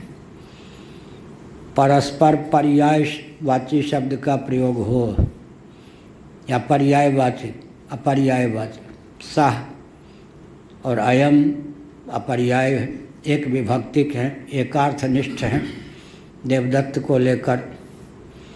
इस प्रकार से स्वयं देवदत्त हमें अमुक देश में अमुक काल में अमुक रूप में जिस देवदत्त को देखा था, आज इस देश में इस काल में इस रूप में उसी देवदत्त को देख रहा हूँ। तो देश काल वस्तु को लेकर भेद होने पर भी, उसके वेश को लेकर भेद होने पर भी, उसकी आयु को लेकर भेद होने पर भी व्यक्ति पिंड विशेष को लेकर अभेद हो गया। इस प्रकार से विचार करने पर उपाधि का संकोच होता जाए। संकोच माने कार्य कोटि की उपाधि कारण भावापत्ति को प्राप्त हो, अंत में एक ही रह जाए प्रकृति, तब क्या होगा? एक ही चेतन की सिद्धि होगी। इस दृष्टि से विचार करें तो औपाधिक भेद का निरसन होगा या नहीं? एक ही चेतन एक साथ अनेक भी दिखाई पड़ता, एक भी स्वप्न साक्षी तो एक है, लेकिन स्वप्न पुरुष आजकल लोग कह देते हैं। अब एक एक शरीर को लेकर के क्या एक एक जीव की सिद्धि हो गई। 1,00,000 स्वप्न में शरीरधारी जीव दिखाई पड़े, मनुष्य शरीर दिखाई पड़े तो शरीरधारी जीव 1,00,000 हो गए। लेकिन स्वप्न की दृष्टि से सबका साक्षी तो एक ही हुआ। कि पृथ्वी जल तेज वायु आकाश दिक्काल को लेकर भी पुरुष में प्रभेद मालूम पड़ा। उपाधि के संकोच और विकास से कार्य भावापत्ति कारण भावापत्ति को लेकर एकत्व अनेकत्व की सिद्धि हो जाती है। यह कहा क्या हुआ? हॉस्पिटल से आ गए? ठीक हो गया? उनको सुझाव दीजिए मेरी ओर से कि मैं तो समझ रहा था कि एक दिन इनके लघुशंका बंद होनी है, इसलिए नहीं कहा कि वो वैद्य हैं। मैं वैद्य नहीं हूँ। मेरे पास 3-2 घंटा बैठे, 1-1 घंटा यहाँ बैठे रहे, एक घूंट पानी नहीं, तो वो तो होना ही था। पानी जरा पिया करें, कम से कम 2.5 लीटर पेट में पानी जाना चाहिए। ठीक, बहुत अच्छा, बैठिए। इनका तो वर्ल्ड रिकॉर्ड बता रहे हैं। हैं? ये तो वर्ल्ड रिकॉर्ड बता रहे हैं। क्या? मैं तो 8-8 घंटा नहीं पानी पीता हूँ। हैं?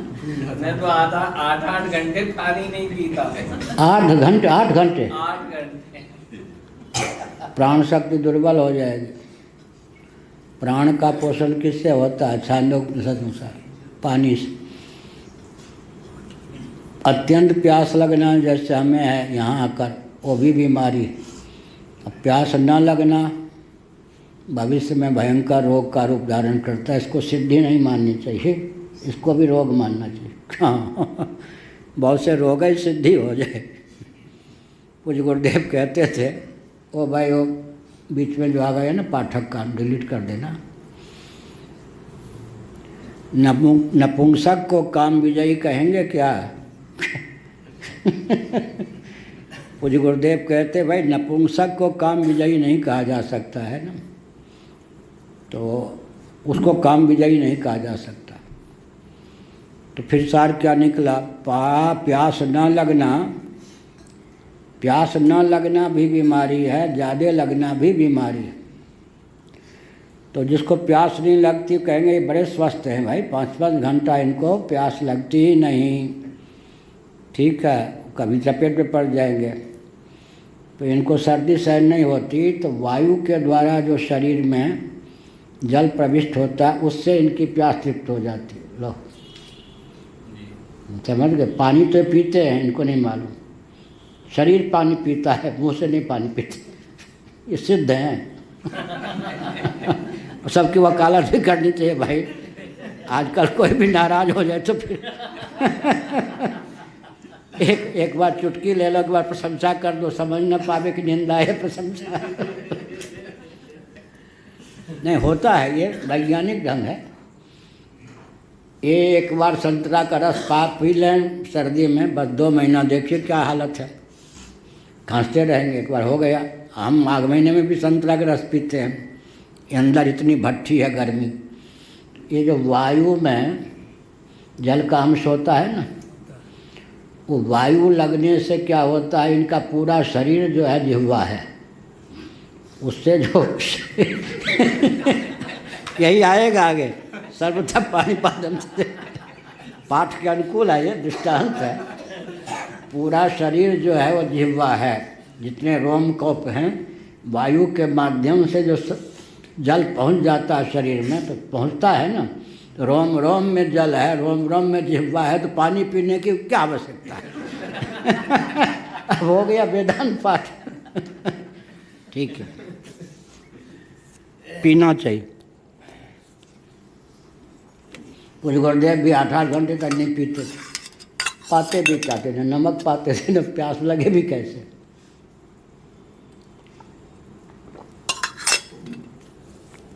हाँ जी, तो हो गया ना, एक ही समय एक जीव भी है, अनेक जीव भी है। ठीक, कल बहुत बड़ा उदाहरण दिया। अब एक शरीर में आजकल के विज्ञान के अनुसार एक गिलास पानी पी लो तो उसमें कितने जीव चले गए। अब उन शरीर वाले जीव को उसी शरीर के भूख प्यास सर्दी गर्मी का अनुभव होता, हमको तो नहीं होता। वो सब हमारे शरीर में, उनके लिए हम ब्रह्मा हो गए या नहीं? उनके लिए हम ही ब्रह्मा हैं। इसलिए कहा कि ये तो भाई उपाधि के संकोच और विकास, माने उपाधि कार्य भावापन्न हो जाए तो क्या होगा? जीव में वृद्धि हो जाएगी संख्या में। उपाधि में संकोच, उपाधियां कारण भावापन्न हो जाए तो जीव में भेद का संकोच होता जाएगा। ठीक, बहुत बढ़िया हो गया ना। एक ही समय वो अनेक भी है, एक ही समय वो एक भी है। ऐसे ममांतरात्मा तब चाहिए चान्य देह स्थिता। तुम्हारा अंतरात्मा, मेरा अंतरात्मा, या मेरी अंतरात्मा तेरी अंतरात्मा बहुत विकट। एक उर्वशी थी, बहुत शीलवती, पढ़ी लिखी, बम्बई से आती थी, अब नहीं दिखाई पड़ती। स्वामी अखंडानंद की शिष्या, हिंदी की प्राध्यापिका रही थी वो विश्वविद्यालय में। तो वो मेरा प्रवचन सुनने आती थी उड़िया बाजी के यहाँ भी, स्वामी जी के यहाँ भी। तो शीला, इला नाम था। हाँ, शीला थी नहीं, शीला दीक्षित नहीं, इला गुजरात की थी। वो भी एमए पास थी अंग्रेजी में, संस्कृत का उच्चारण भी बहुत बढ़िया था उसका। वो ब्रह्मचारिणी थी।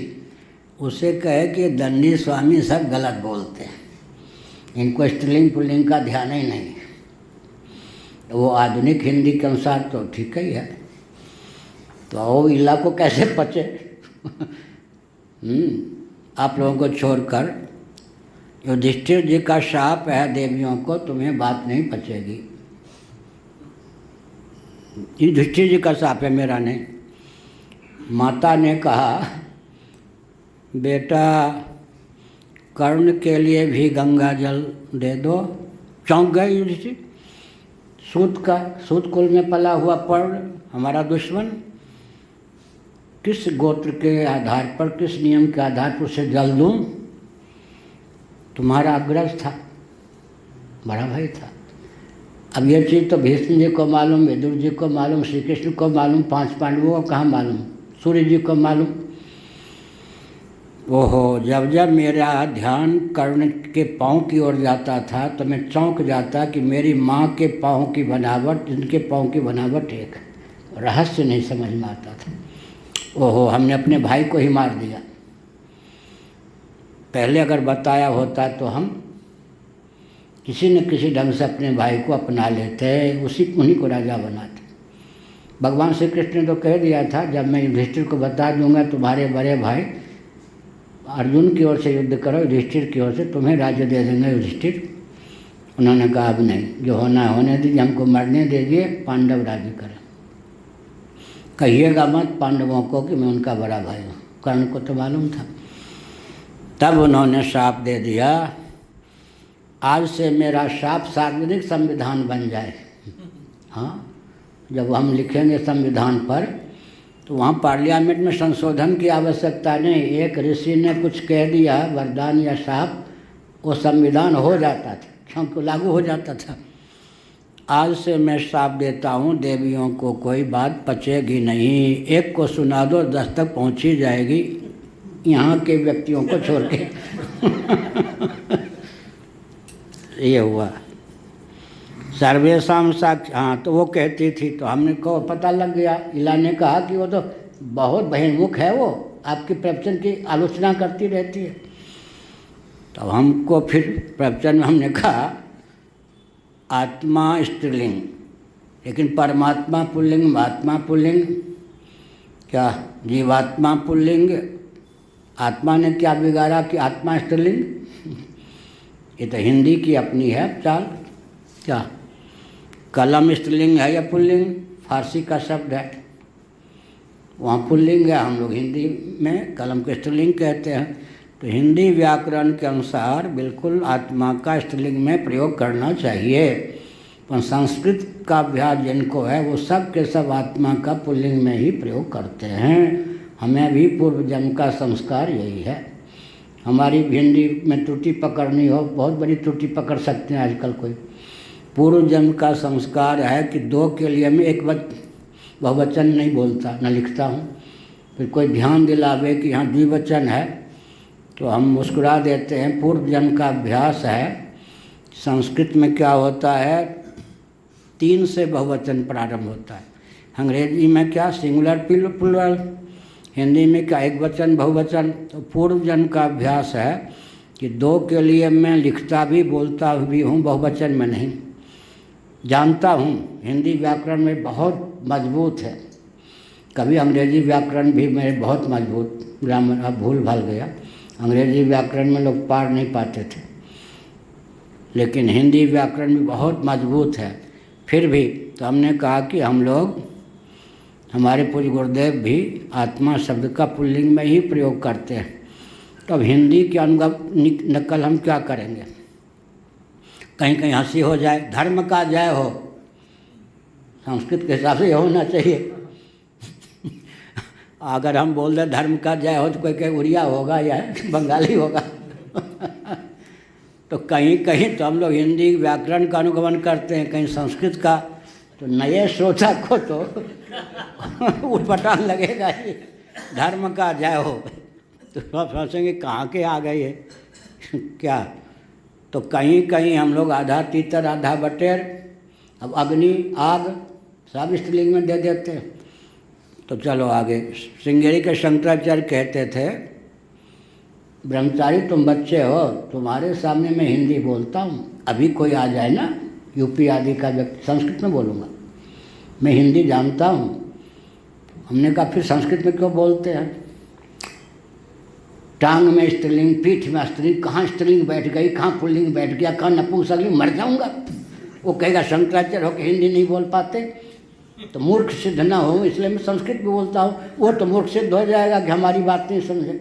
जब उसकी बात बोलूँगा तो कहाँ पकड़ लेगा पता नहीं। शंकराचार्य होकर मूर्ख नहीं सिद्ध होना चाहता, समझे ब्रह्मचारी? तुम बच्चे हो, तुम्हारे सामने कोई भूल हो जाएगी, तुम पकड़ोगे नहीं। बाहर का व्यक्ति आएगा, मैं संस्कृत में बोलूँगा, वो कहेगा कि शंकराचार्य बहुत योग्य हैं, मैं अयोग्य हूँ, अपने को कोसेगा। और जब मैं हिंदी में बोलूँगा, टांग में पीठ में कहाँ स्त्रीलिंग घुस जाए, कहाँ पुल्लिंग घुस जाए, तो कहेगा शंकराचार्य को हिंदी नहीं आती, मूर्ख नहीं सिद्ध होना चाहता। हमने बढ़िया बात यही हुआ। चलो अब हंसा दिया।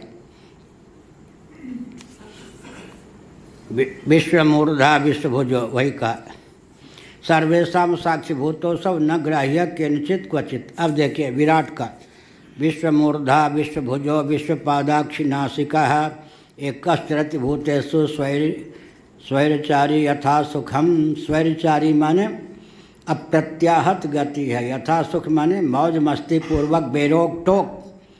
अभी किसका हुआ? सहस्र शीर्षा पुरुषः सर्वतः पाणिपादम तत्सर्वतोक्षिशिरोमुखम। सबके नेत्र उसके नेत्र हो गए या नहीं? सबके पाँव उसके पाँव हो गए या नहीं? स्वप्नावस्था में जो स्वप्न साक्षी है, तो जितने जीव के शरीर हैं सबके नेत्र उसके नेत्र हो गए या नहीं? सबके मुख उसके मुख हो गए या नहीं? सबके भोजन उसके भोजन हो गए या नहीं? अलग अलग भी नेत्र हैं, सबके नेत्र उसके नेत्र, कितने नेत्र उसके हो गए? 1,00,000 अगर प्राणी दिखाई पड़े मन जंगम, 2-2 आँख वाले कम से कम सब हों, तो 2 लाख नेत्र वाला तो स्वप्न साक्षी हो गया। और सबसे असंग भी इसलिए बिना चले ही सब जगह उसकी गति हो गई या नहीं? क्या बिना कान के ही सब सुन लिया या नहीं? अमुक विषय इसके कान से तो अमुक विषय उसके कान से सब ये कहा। विश्व मूर्धा, सबके मूर्धा उसी के मूर्धा है। इसीलिए क्या कहते हैं? सप्तांगः, सप्तांगः वैश्वानर हिरण्यगर्भ। सप्तांग का अर्थ क्या हुआ समष्टि में? द्युलोक मूर्धा है। अब एक एक व्यक्ति की खोपड़ी हम लोगों की अपने अपनी मूर्धा है। विश्वरूप का क्या होगा जी? द्युलोक मूर्धा, लोकात्मक। उसके बाद दूसरा अंग क्या है? नेत्र। सूर्य और चंद्रमा नेत्र हो गए, नेत्र के स्थान पर। उसके बाद क्या होगा? आहवनी अग्नि, आहवनी अग्नि उसके मुख हो गए। उसके बाद क्या होगा? वक्षोज, आकाश उसका वक्षोज हो गया। इस प्रकार से होते होते पाँव, पृथ्वी उसके पाँव हो गए। इसका मतलब क्या हुआ? लोकात्मक ब्रह्मांड ही उसका क्या हो गया? कलेवर हो गया। मूर्धा सिर के स्थान पर हो गया और पृथ्वी पाँव के स्थान पर। पादोस्य विश्वाभूतानि, पृथ्वी पाँव के स्थान पर एक ही समय एक एक व्यक्ति को लेकर दो दो पाँव वाला, एक एक पशु को लेकर 4 पाँव वाला, और एक आता है ऐसा, सर्वोपनिषद है ना, एक ऐसा प्राणी होता है जो 8 पाँव का होता है। वो शेर को भी उड़ा के भग जाता है। 8 पाँव वाला होता है, तो 8 पाँव उसके होते हैं। एक ऐसा 8 पाँव वाला आजकल नहीं होता है। होता होगा, मेरे पास तो नहीं ही है। आजकल दिखाई नहीं पड़ता। 8 पाँव उसके होते हैं। महाभारत में उसका वर्णन है। तो क्या अर्थ हुआ? किसी के 8 पाँव हो गए, किसी के 2 पाँव हो गए, ठीक है। और इधर जो शिव जी का मंदिर है ना, उसमें जो उनके पार्षदों के 3-3 पाँव हैं। देखा है? 3 पाँव वाले, कोई 2 ही पाँव में 3 पाँव, कोई 4 पाँव, कोई 8 पाँव वाले। लेकिन समष्टि में तादात्म्यपन्न व्यक्ति के कितने हो गए? करोड़ों पाँव। एकश्चरति भूतेषु, अकेला होकर भी सब जगह चरण विचरण करता है। स्वैरचारी, स्वैरचारी माने यथेच्छ गति है, प्रत्याहत गति है। यथा सुखम, कहीं बेरोक टोक, मौज मस्ती पूर्वक, कोई रोकने टोकने वाला नहीं।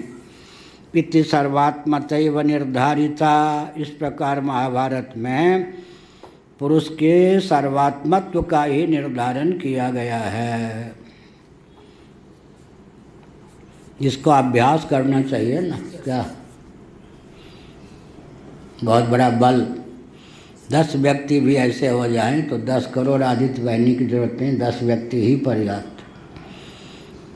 सुनकर छोड़ देते, अभ्यास नहीं करते ना। प्रवचन करने के लिए सुनेंगे तो अलग ही चीज़ है, कोई पचेगा नहीं। अपने जीवन उत्कर्ष के लिए सुनेंगे, तदनुकूल धारणा करेंगे। हम 2 ढंग 3 ढंग से पढ़ाते हैं, 4 ढंग से। एक पंक्ति का अर्थ लग जाए, पंक्ति का अर्थ ही नहीं लगा पाएंगे तो क्या होगा? मूलधन है, इधर उधर भागने से काम नहीं चलेगा। पंक्ति का अर्थ लग जाए, प्रकरण का तात्पर्य समझ में आ जाए, ये ढंग से पढ़ावें कि वो प्रयोग में उतर आवे, और उसमें जो वैज्ञानिक व्यावहारिक दृष्टिकोण है वो भी आ जाए, व्यवहार भी मच जाए, परमार्थ भी मच जाए, यहाँ भी सुख वहाँ भी सुख। समग्र एक ग्रंथ लग जाए तो भी क्या हजारों ग्रंथ के लगने के समान हो जाए। वामदेव जी महाराज बहुत कहते थे ना, वो कहते थे कि निश्चलानंद ने जो पंचदशी को तैयार की है, एक बार सबको गाली देने वाला पंडित आ गए थे वहाँ, सन्यासी वृंदावन में बाहर से। सबको पूर्वाचार्य का विद्यार्थी रहा, उनको भी शास्त्रार्थ का चैलेंज दे देता था। ऐसा विकट जाट शरीर का था, ब्राह्मणी ने पालन किया था, ब्राह्मण बनता था। हरिद्वार में कनखल में आश्रम। स्वामी वामदेव जी महाराज ने कहा कि चलिए आपको आज प्रवचन सुनाते हैं। कहा आज मैं नहीं बोलूँगा, आपको पंचदशी पर बोलना है, ये सुनेंगे। फिर वो जो सिरोही में वो व्यक्ति भी बैठा था, वो भी महामंडलेश्वर, उसने हमको नहीं, हमसे बहुत घबराता था व्यक्ति। तो उन्होंने कहा हमारे नहीं, इनका प्रवक्ता सुन। तो उन्होंने कहा कि ठीक, एक ग्रंथ भी कोई ठीक से तैयार कर ले तो सैकड़ों ग्रंथ लगने के समान हो जाता है। एक पंचदशी ही व्यक्ति ठीक से तैयार कर ले तो। कुछ अखंडा वहाँ से किसी ने कहा महाराज कोई ग्रंथ बताइए। उन्होंने पंचदशी पढ़ लो तो वेदांत। 5-6 दिन बाद और कोई ग्रंथ पढ़ाए, हाँ हमारे पास कभी मत आना भाई, 5 दिन में पूरी पंचदशी पढ़ ली। हाँ वो आता था, चार्टर्ड अकाउंटेंट बनने, भाजपा ही बनता था। उससे मैंने बताया एकादश स्कंद पढ़ो, थोड़ी देर में एकादश स्कंद पढ़ लिया, कोई और ग्रंथ बताइए। हमने कहा भैया हाथ जोड़ते तो एकादश स्कंद पढ़ लिया ना। इति सर्वात्मतैव निर्धारिता श्रुतिश्च सर्वात्मतायां भवति। अब ये महाभारत की अपनी कल्पना नहीं है, श्रुति के अनुकूल ही है। यस्मिन् सर्वाणि भूतानि आत्मैवाभूत विजानतः तत्र को मोहः का शोक एकत्वमनुपश्यतः। यस्मिन् सर्वाणि भूतानि आत्मैवाभूत विजानतः तत्र को मोहः का शोक एकत्वमनुपश्यतः। ये सब भूत जब आत्मा स्वरूप ही हो गए, आत्मा में अध्यस्त, आत्मा के उल्लास विलास विवर्त रूप हो गए, उस एकत्वदर्शी के लिए कहाँ शोक कहाँ मोह, किसको लेकर शोक किसको लेकर मोह, यह अर्थ हुआ। इसलिए बहुत बढ़िया है गीता के 9वें अध्याय का 4-5वां श्लोक। न च मत्स्थानि भूतानि न चाहम ते स्वस्थितः। ये सब भूत मुझ में हैं, मैं सब भूतों में हूँ। बाद में क्या कह दिया, न च मत्स्थानि भूतानि न चाहम ते स्वस्थितः। न तो मैं भूतों में हूँ न मुझ में ये भूत हैं, मैं ही मैं हूँ, भूत है ही नहीं। भूत प्रेत उतर गए, भूत है ही नहीं। क्या मिट्टी में घट है, घट में मिट्टी है और मिट्टी ही मिट्टी है, तीनों में कौन सी बात सत्य है।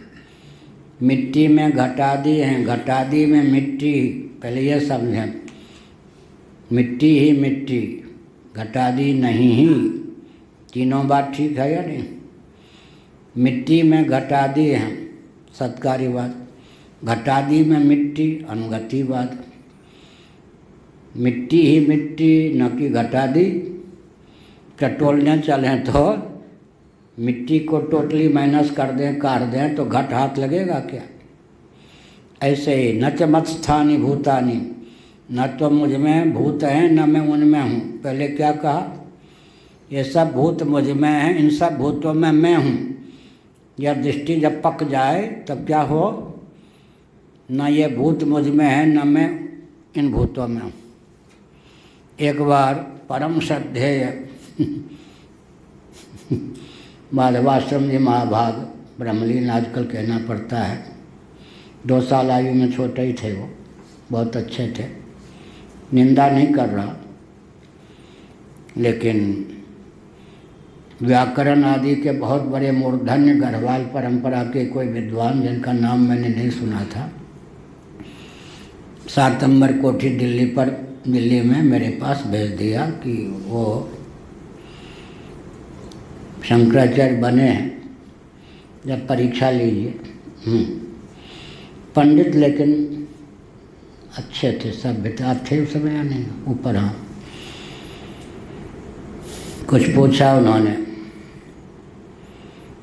कि रज्जु सर्प आप कहते हैं, रज्जु सर्पवत जगत मिथ्या है, कहीं न कहीं तो असली सर्प को देखा है, तब तो रस्सी में सर्प मिथ्या है, तो जगत ब्रह्म में कहीं न कहीं तो सत्य होगा, तब तो ब्रह्म में वो मिथ्या है। हमने कहा कि आपका प्रश्न है? हाँ ठीक है। रस्सी का क्षेत्रफल कितना ये बताइए दृष्टांत में। रस्सी के क्षेत्रफल के बाहर कहीं बिल में क्या मदारी के पिटारी में कहीं न कहीं सर्प रह लेगा, जंगल में रह लेगा। दाष्टान्तिक में रज्जु स्थान पर कौन होगा ये बताइए? ब्रह्म।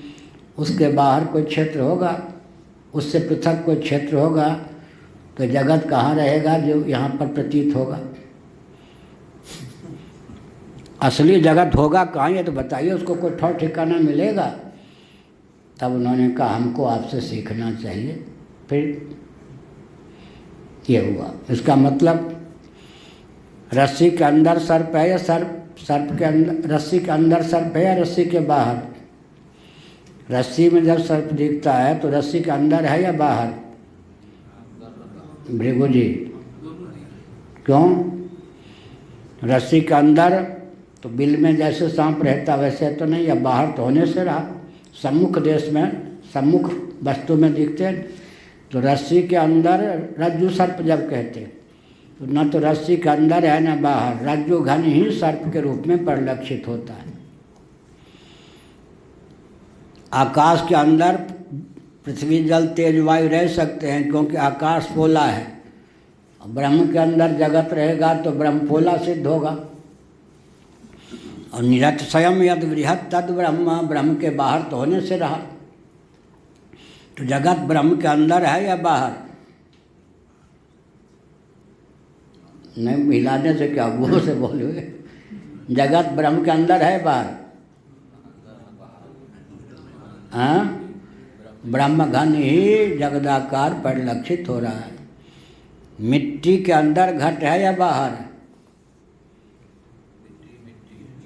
हाँ, ये आज पहली बार बोले, बढ़िया। मृद घन ही घटाकार परिलक्षित है या नहीं? तो ब्रह्म के जगत बाहर होने से रहा, ब्रह्म के अंदर होने से रहा, ब्रह्म घन ही क्या है? जगदाकार परिलक्षित हो रहा, यही कहा। तो सर्व एकत्व यस्मिन् सर्वाणि भूतानि आत्मैवा भूत विजानतः तत्र को मोह का शोक एकत्व मन पश्यता। इसको भक्ति में डालेंगे तो क्या बोलेंगे? उमाज राम चरण रत विगत काम मद क्रोध निज प्रभुमय देखें जगत का आसन करें विरोध। अतश्च सिद्धम आत्मभेद कल्पनायापि कपिल से तंत्रम वेद विरुद्धम वेदादुसारी मनुवचन विरुद्धम च। इस प्रकार शास्त्रार्थ के द्वारा यह सिद्ध हो गया कि न केवल जगत कारण को लेकर कपिल जी फिसल गए, श्रुति के अनुकूल तथ्य को ख्यापित करने से वंचित रह गए, बल्कि आत्मभेद को लेकर भी उन्होंने फिसलन दिखाया। आत्मा में तो भेद है नहीं, आत्मभेद है नहीं, तो निर्भेद आत्मा को भिन्न भिन्न दिखाकर भी आत्मनिरूपण में भी वो कुछ फिसल गए और ब्रह्म को तो माना ही नहीं। तो जगत कारण की दृष्टि से ही नहीं, आत्मिकत्व की दृष्टि से भी सांख्य स्मृति अमान्य है, मनु वचन के विरुद्ध है। मनु ने क्या किया? ब्रह्म कारणवाद को माना और आत्मा को एक माना, आत्मिकत्ववाद को ब्रह्म कारणवाद को मान लिया। तो एक विज्ञान से सर्व विज्ञान की प्रतिज्ञा चरितार्थ हो गई। वेदस्य ही निरपेक्षम स्वार्थे प्रामाण्यम रवेरिव रूप विषये। वेद जो हैं वे बहुवचन में बोले तो आधा स्वार्थ में, माने धर्म और ब्रह्म की सिद्धि में। वेद का स्वार्थ क्या है? स्वार्थ माने प्रतिपाद्य विषय, स्व अर्थ। वेद का स्वार्थ क्या है? प्रतिपाद्य विषय। धर्म और ब्रह्म ये दोनों वेदैक समधिगम्य हैं, अपने विषय में पूर्ण प्रमाण हैं। इसका मतलब वेदों के अपूर्व प्रतिपाद्य कौन है? धर्म और ब्रह्म। अपूर्व का अर्थ प्रमाणांतर से अनधिगत अबाधित, वो धर्म और ब्रह्म है। प्रत्यक्षादि किसी अन्य प्रमाण के द्वारा धर्म और ब्रह्म का ज्ञान हो ही नहीं सकता। रवेरिव रूप विषये, जितने रूप हैं वो सूर्य के उल्लास विलास ही तो हैं। सप्तभंगी न्याय नहीं, सप्तरंगी न्याय। जितने रूप हैं, रूप के उद्गम स्थान कौन है? सूर्य। सूर्य ही नेत्र होकर भी बैठे हैं, सूर्य ही नेत्र होकर भी बैठे हैं, और नेत्र के द्वारा ही रूप का अधिगम होता है। सूर्य के द्वारा ही नील पीत श्वेतादि रूपों की सिद्धि होती है। सूर्य में सर्व रूपों का समावेश हो गया या नहीं? तद्वत धर्म और ब्रह्म का जो भी निरूपण है वो वेद में है, वेदिक समधिगम में है, और दोनों का चित्रण मनुस्मृति ने यथावत किया है। इसीलिए वेद सदृश हो गए कौन? मनुस्मृति। तो धर्म का तो प्रतिपादन किया ही नहीं कपिल जी ने, तो उसकी तो बात छोड़ दो। ब्रह्म का प्रतिपादन न करके प्रकृति को ही जगत का उपादान मान लिया। पुरुष का जीव का प्रतिपादन किया तो औपाधिक नहीं स्वाभाविक भेद मान लिया। तो जिसका प्रतिपादन नहीं किया उसमें प्रमाण तो क्या होंगे? जिस विषय में कोई मौन रह गए, मोदी जी या कोई, उस विषय में क्या जाने उनका भाव क्या है राम मंदिर को लेकर। जिस विषय में बोलना ही नहीं है उस विषय में क्या अभिप्राय है वो छोड़े। धर्म का तो वर्णन नहीं किया, से धर्म में प्रमाण की बातें नहीं। ब्रह्म का वर्णन नहीं किया जगत कारण के रूप में, जिसको माना वो जगत कारण श्रुति को माने नहीं। आत्मा का खुल के वर्णन किया लेकिन स्वरूप से भिन्न भिन्न मान लिया। तो आत्मा के बारे में भी नहीं प्रमाण, धर्म के बारे में प्रमाण यूँ नहीं, क्योंकि प्रतिपादन ही नहीं किया। जिस विषय में जो मौन है उस विषय में उसको हम क्या कहेंगे? प्रामाणिक या अप्रामाणिक।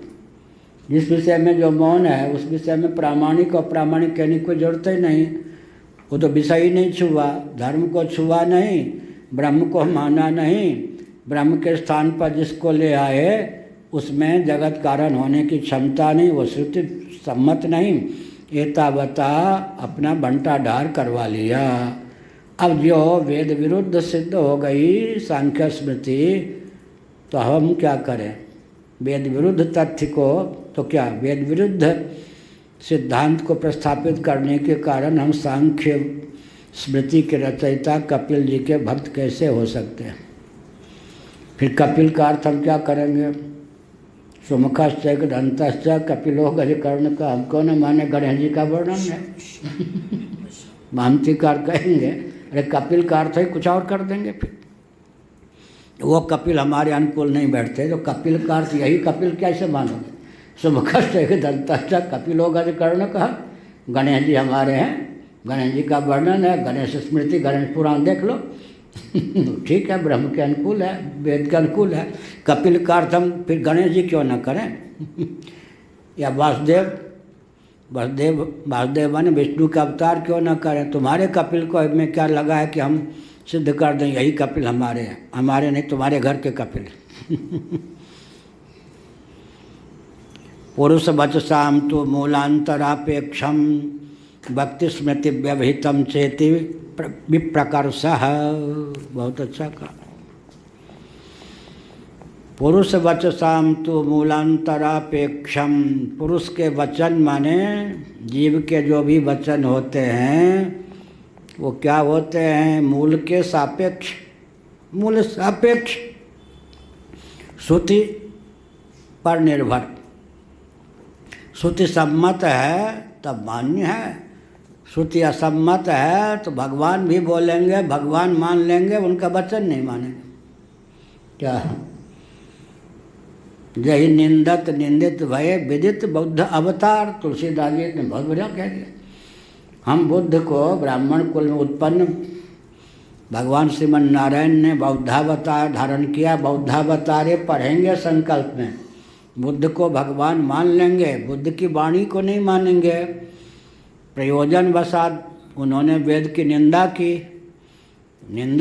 वेद की निंदा भगवान भी करेंगे तो हम नहीं मानेंगे। हमारे शास्त्र उनको भगवान का अवतार मानते हैं, भगवान मान लेंगे, उनकी वाणी नहीं मानेंगे। क्या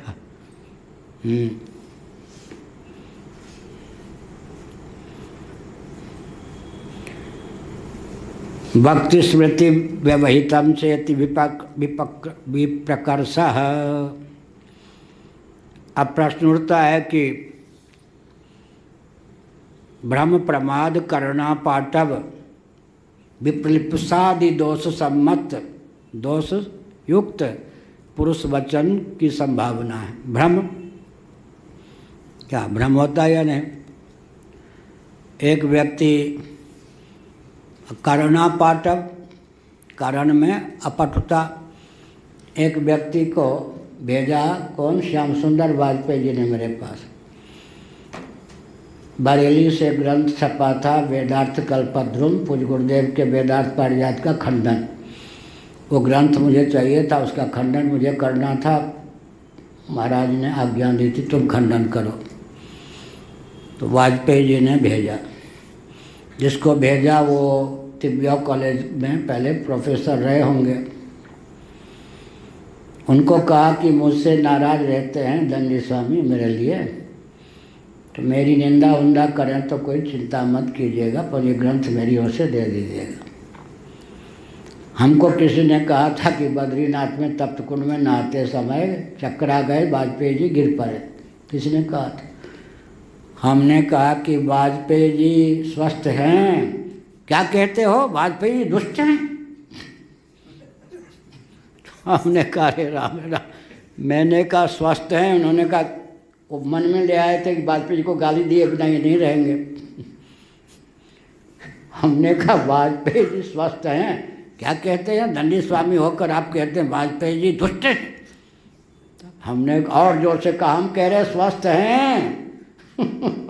करुणा पाठक, हमने कहा स्वस्थ हैं, उसने सुना क्या? दुष्ट है। तो भ्रम ही हो गया। मित्र को शत्रु, शत्रु को मित्र, रज्जु को सर्प, सर्प को रज्जु। प्रमाद मनुष्यों में होता है, प्राणियों में। भ्रम प्रमाद करुणा पाटप। एक थे नेपाल के ब्रह्मचारी, वो कहते थे मिट्टी तेल सुंघा दो, सेंट सुंघा दो, मेरी नाक नामक इंद्रिय आई नहीं। गोला क्या है महाराज? क्या माँ के यहाँ रहते थे ना, दिखाई नहीं पड़े। हाँ वही राधे बाबा कहते थे नाक के गोलक है, नाक नामक इंद्रिय नहीं है, तो मिट्टी तेल उसमें डाल दो, सेंट डाल दो, मेरे लिए कुछ पता नहीं। क्या अर्थ हुआ फिर? करुणा पाटव विप्रलिप्सा माने छल, छल पूर्वक बोल सकते हैं। तो भ्रम प्रमाद करुणा पाटव विप्रलिप्सादि पुम दोषनिष्ठ, पुम दोष पुरुष दोष युक्त उसकी रचना हो सकती है। इसलिए वेद पौरुषेय नहीं कहे जा सकते। तब क्या कहे जा सकते हैं? तो वैशेषिक कहते पुरुष के दो भेद हैं ना, जीवात्मा परमात्मा। परमात्मा में तो भ्रम नहीं, प्रमाद नहीं, करुणा पाटव नहीं, विप्रलिप्सा नहीं। पुमनिष्ठ जीवनिष्ठ जो भी आश्री संपत्ति, किसी भी आश्री संपत्ति से या करुणा पाटवादि दोष से युक्त नहीं। भगवान की वाणी, भगवान की रचना वेद मान लें तो क्या आपत्ति? तो हमारे पूज्य गुरुदेव कहते थे एक जगह वहाँ भी संभावना है छल। बौद्धावतार में छल, मोहिनी अवतार में छल, रामावतार में छल, कृष्णावतार में तो छलिया, छल छबीले, छलिया ही छलिया। भक्तों के कल्याण के लिए किसी को ठग भी सकते हैं भगवान। वामन अवतार तो छलावतार ही है, अपने पाँव से 3 कदम मांगा और ले लिया विराट कदम से। बहुत बढ़िया था ना बलि। कहते महाराज कोई कहे भाई एक बच्चा मेरे हाथ से 3 हाथ कपड़े दे दो, तो कपड़ा देने वाला कपड़ा देने चले तो 75 मीटर का एक हाथ बना ले, वो कहेगा भाई झूठ बोलते हो। बलि ने, गुरुजी ने कहा कहो ना तुम झूठ बोलते हो, जिस कदम से मांगा और तुमने बढ़ा लिया विराट, नहीं दे सकते। बलि ने कहा ना वचन दे के मुकर नहीं सकता, 2 पाँव में सब कुछ मेरा राज खत्म हो गया। दान देह पदार्थ का उत्कर्ष है या दानी का? सांगता सिद्धि, दान के बाद कुछ और भी दिया जाता है। उसके पास कुछ नहीं, तो मैं दानी हूँ ना, मेरे सर पे पाँव रख दीजिए, मेरा उद्धार हो जाएगा। गुरु जी को चेले की संपत्ति की बड़ी चिंता। इदम विष्णु विचक्र में त्रेधा निदधे पदम। ये तीन ही पाँव क्यों मांग रहा है भाई? 4 मांगता, 2 मांगता, 1 मांगता, हो न हो ये विष्णु का छलिया अवतार है। क्योंकि श्रुति कहती है इदम विष्णु विचक्र में त्रेधा निदधे पदम। 3 पर क्यों आ रहा है? फिर चेला ये सब खा लेगा। अरे राम, एक एक गुरु को चेला इतना बढ़िया लगता है, वो सिनेमा देखे, शराब पीवे, कभी नहीं रोकते गुरु। दूसरे संत को 1 मीटर कपड़ा दे दे, असह्य हो जाता है। बड़े बड़े हमने संतों को देखा, नाम नहीं लेंगे, बड़े बड़े संतों को देखा। थोक व्यापारी कपड़े का बम्बई में, थोक व्यापारी, उसने एक हमारे पास चादर भेज दिए। हम संन्यास के लिए जा रहे थे, तो महाराज को हम क्या देंगे? पैसे तो हमारे पास आने जाने के भी किसी ने दिए थे, कुछ तो गुरु को देना चाहिए। सोचते सोचते सोचा 1 कपड़े ही दे दें।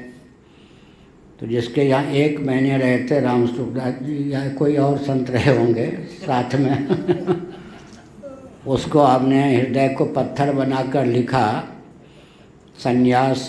तो पूज्य गुरुदेव को कुछ 1 चादर, सामान्य चादर उसने भेज दिया। अब उनको कह दिया कि उन्होंने मंगाया है, चादर दी। संन्यास मेरा हो गया। उसके बाद जो किसी को दीक्षा नहीं देते थे, दीक्षित शिष्य नहीं बनाते थे,